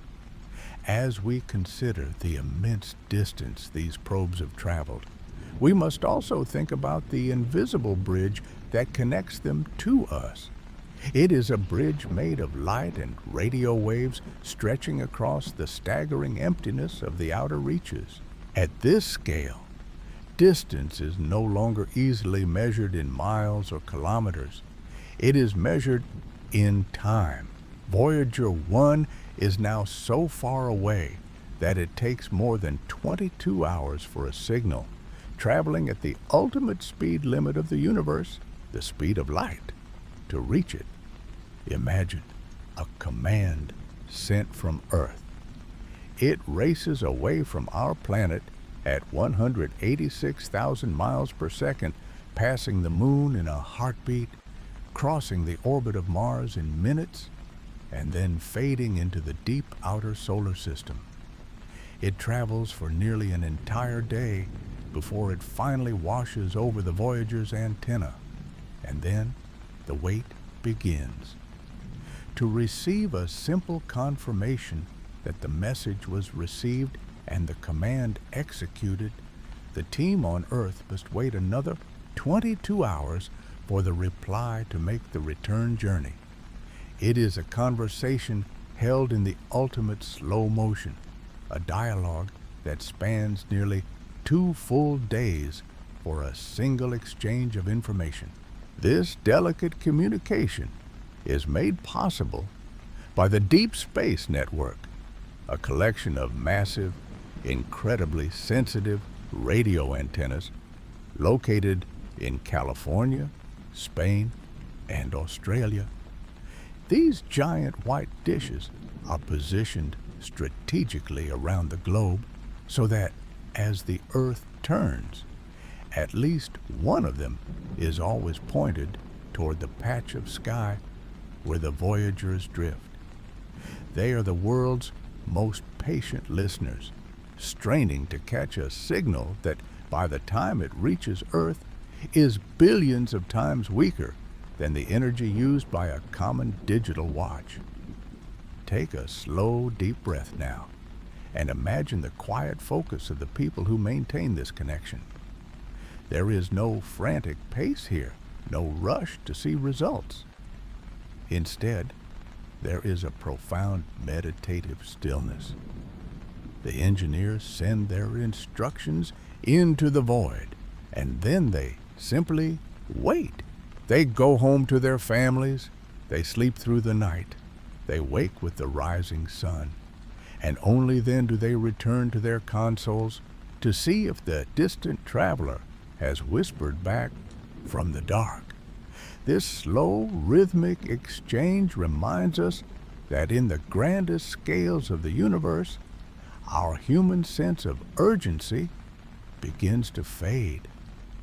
There is a peacefulness in this waiting, a reminder that the most important connections do not need to be instant to be meaningful. We are tethered to these machines by a thread of invisible light, a connection that persists even as the probes move further into the unknown. But even as the Voyagers move through the interstellar medium, they have not yet reached the true end of their journey within our solar neighborhood. Ahead of them lies one final gargantuan structure, a realm of ice and shadow that marks the true physical boundary of the sun's gravitational kingdom. They are drifting toward the inner edge of the Oort cloud, a place so vast and so distant that it challenges our very understanding of the word limit. As the signals continue to stretch longer and grow fainter, the probes prepare to enter this final frontier of the sun's domain. As the Voyagers drift through the interstellar medium, they are approaching the most mysterious and vast structure in our solar neighborhood, the Oort cloud. This is the true edge of the solar system, a place where the sun's influence is reduced to a faint, steady pull, holding on to trillions of icy objects in a giant spherical shell that surrounds everything we know. Imagine it as a soft white haze of frozen fragments, a cosmic nursery for comets that have never ventured into the warmth of the inner planets. The scale of this region is almost impossible to grasp in human terms. We often think of the solar system as ending where the planets do, or perhaps at the boundary where the solar wind meets the stars. But the Oort cloud is the final gargantuan frontier. Voyager 1 is currently traveling at about 38,000 miles per hour, a speed that would cross the Atlantic Ocean in a matter of minutes. And yet, it will not reach even the inner edge of the Oort cloud for another 300 years. For 3 centuries, the probe will glide through the darkness, its heart growing colder, its silence deepening, before it finally arrives at the threshold of this icy realm. Take a moment to settle deeper into your blankets and consider the sheer patience of this journey. The Oort cloud is not a thin line to be crossed, but a vast, 3-dimensional ocean of space. Once Voyager enters the cloud, it will spend the next 30,000 years traveling through it. 30,000 years of perfect stillness, moving past ancient blocks of ice and dust that have remained unchanged since the birth of our world. By the time the probe emerges on the other side, the Earth it left behind will have seen countless generations come and go, while the Voyager remains preserved in the pristine frozen vacuum, a tiny silver seed drifting through a forest of ice. There is a profound sense of peace in this timeline. In the Oort cloud, nothing ever happens quickly. There are no storms, no heat, no noise. There is only the slow, rhythmic dance of gravity and the endless, velvet dark.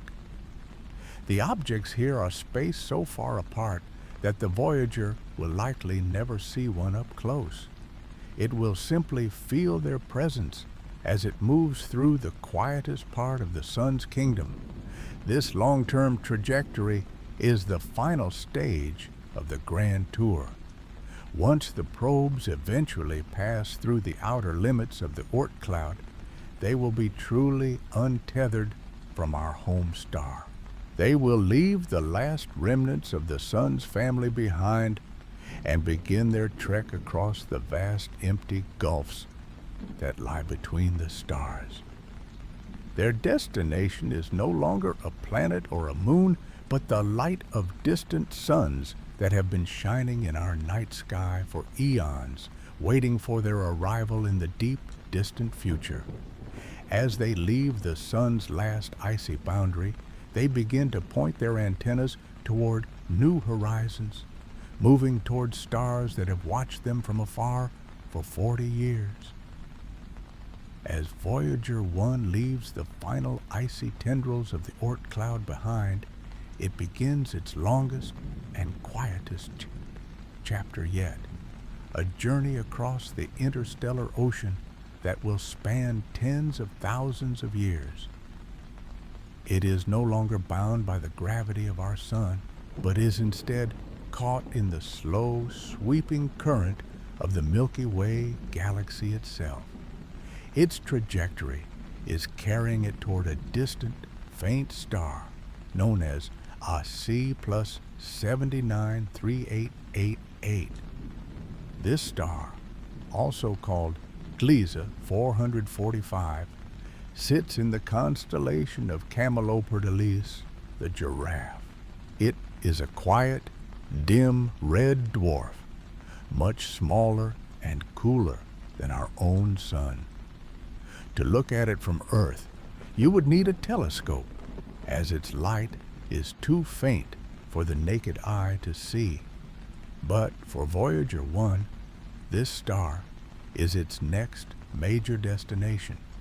In about 40,000 years, the little probe will make its closest approach to this distant sun. Think for a moment about that span of time, 40,000 years. It is a duration that dwarfs all of recorded human history. In that time, civilizations will rise and fall, languages will be forgotten, and the very stars in our night sky will shift their positions. And yet, through all of it, Voyager 1 will glide on, undisturbed and unchanging, a silent messenger from a time long past. Take a slow, deep breath and imagine that level of endurance. The probe does not feel the passage of years. It only knows the steady, rhythmic pull of the galaxy. When it reaches its closest point to AC plus 79,388, it will be approximately 1.6 light years away from the star.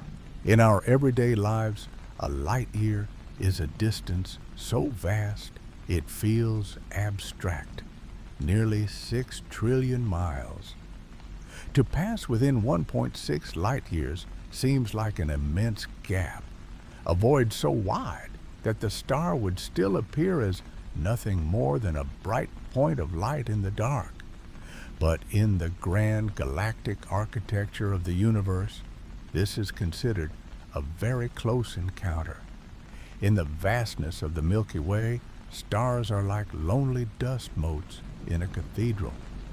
They are separated by such staggering distances that for two objects to come within 1.6 light years of each other is a rare and intimate event. Voyager 1 will not collide with the star, nor will it enter into an orbit around it. It will simply pass by, like a ship passing another in the middle of a fog-covered ocean at night. There will be no signal, no flash of light, and no one on board to witness the dim red glow of the star as it grows slightly larger in the field of view. By the time this encounter happens, the Voyager's heart will have been cold for 40 millennia. Its nuclear batteries will have long since decayed into lead, and its instruments will be frozen in the positions they held when the last bit of power flickered out. It will be a ghost ship, a perfectly preserved artifact of 20th century Earth, carrying our sounds and our images into a neighborhood of the galaxy that has never known the warmth of our sun. There is a profound dignity in this journey. Voyager 1 is not in a hurry. It does not need to arrive. It simply exists, a testament to a moment in time when a small species on a blue planet wondered what lay beyond the horizon. As it continues its slow drift toward the constellation of the Giraffe, we can take comfort in the thought of its steady, unwavering progress through the velvet dark. But while Voyager 1 moves toward its rendezvous in the north, its twin, Voyager 2, is tracing a different path across the celestial sphere.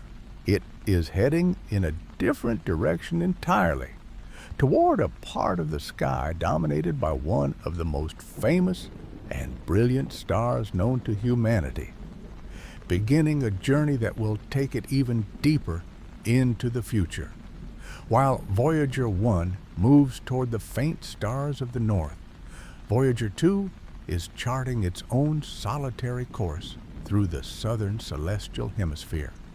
Its path is leading it toward a star that has been a beacon for humanity since the dawn of our history, Sirius, the dog star. Even now, if you were to look up on a clear, crisp night, you would see Sirius as the brightest star in the sky, a brilliant blue-white diamond pulsing with light. It is a star that has guided sailors, marked the flooding of the Nile, and inspired poets for millennia. And now, one of our own creations is drifting slowly in its direction. Voyager 2 is not moving directly toward Sirius, but rather on a trajectory that will bring it to its closest approach in approximately 296,000 years. At that time, it will pass within about 4.3 light years of the star. To put that into perspective, 296,000 years is a span of time so vast, it encompasses nearly the entire history of modern humans on Earth. By the time Voyager 2 reaches that point in space, the constellations we see tonight will have shifted and warped beyond recognition. The stars themselves move, drifting through the galaxy like embers in a breeze, and the night sky of the distant future will look nothing like the one we know. Take a slow, quiet breath and think about the stillness of that journey.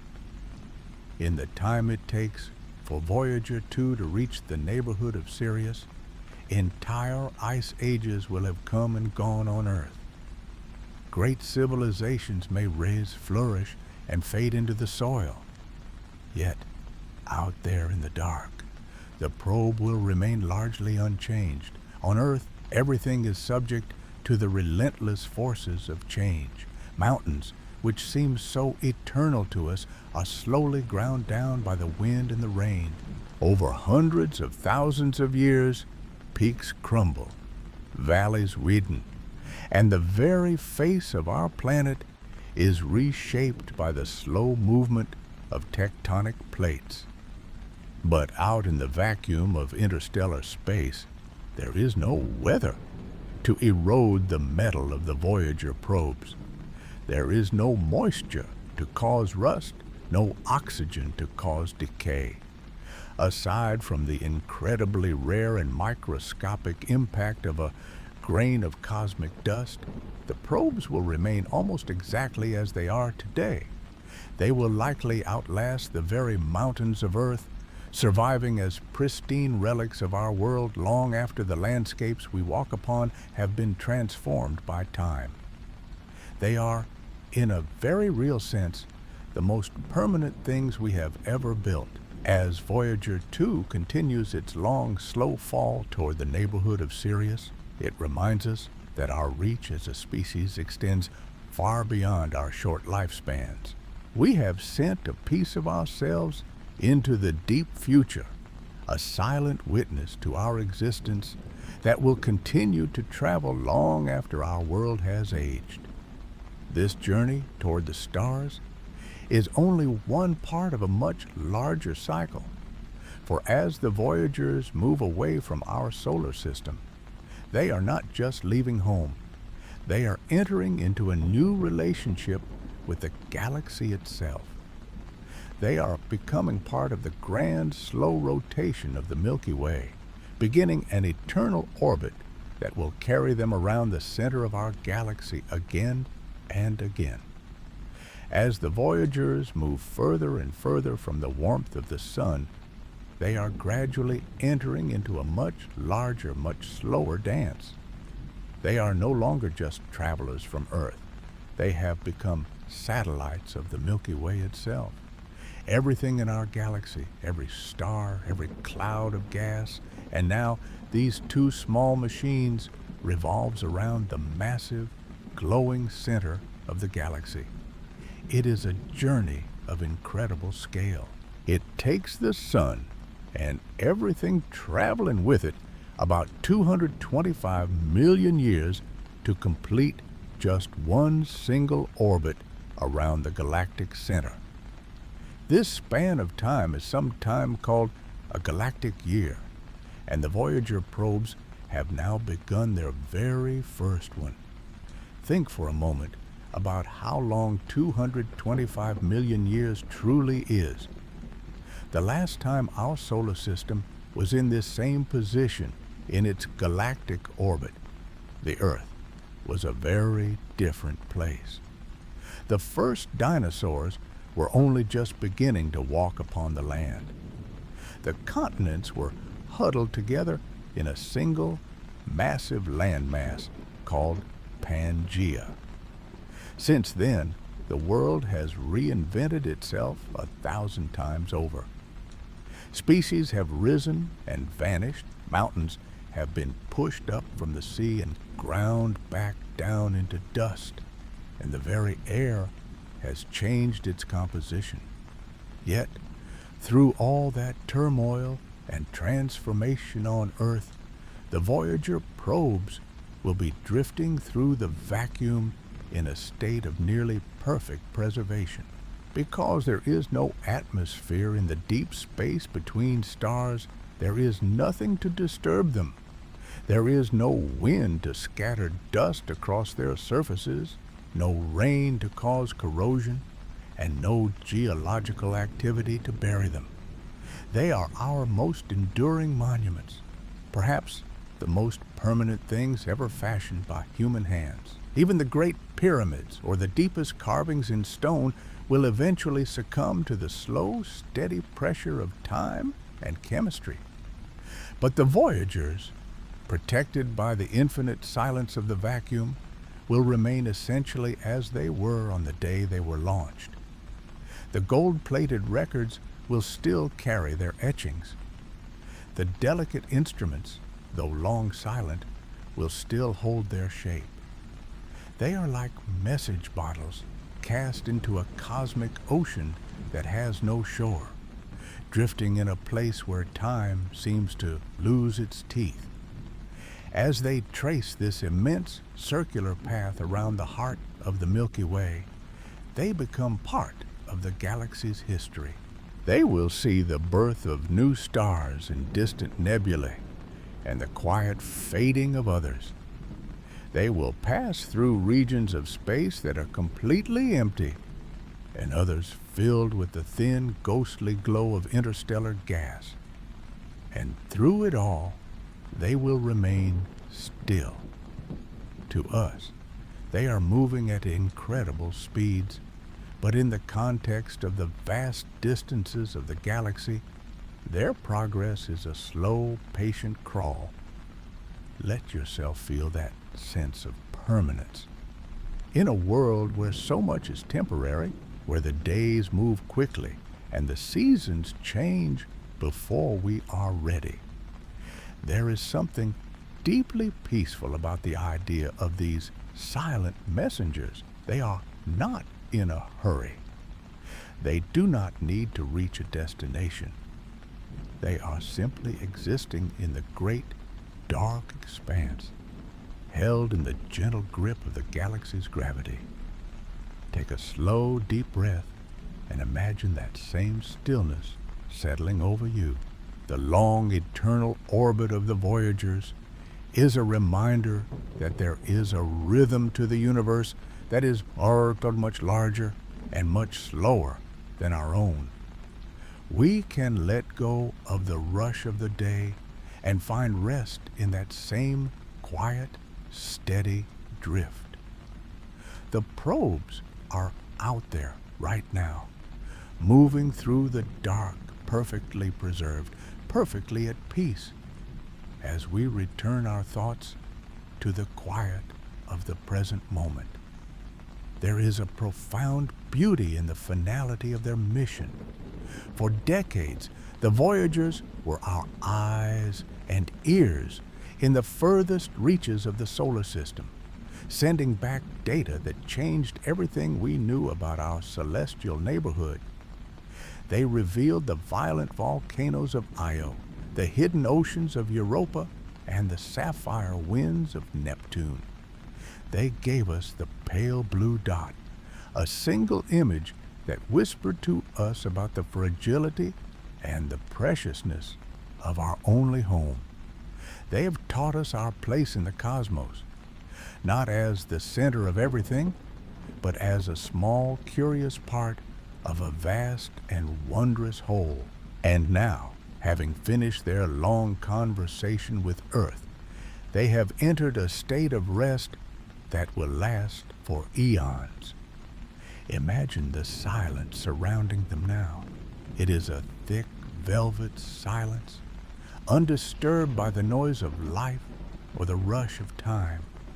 Their instruments are cooling, their power is fading, and they are settling into the quiet rhythm of the stars.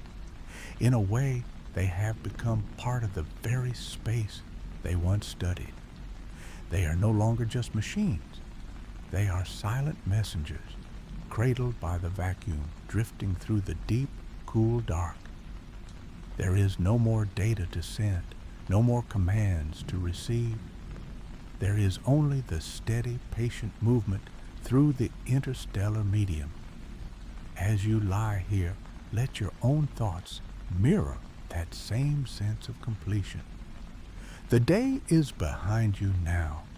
All its tasks, all its questions, and all its noise have faded away, leaving only this quiet moment. Take a slow, deep breath, feeling the air fill your lungs, and then leave them just as gently. Let your body sink a little deeper into the mattress, finding that same state of weightless peace that the Voyagers experience in the void.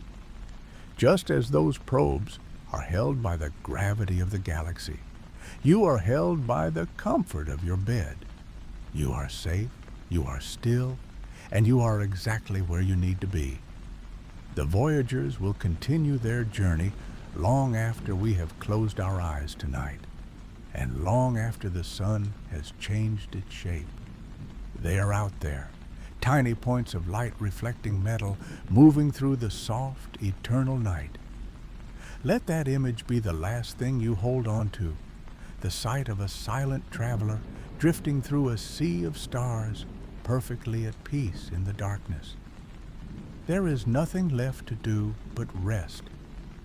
The universe is vast, and it is quiet, and it is waiting for you to drift off into its gentle embrace.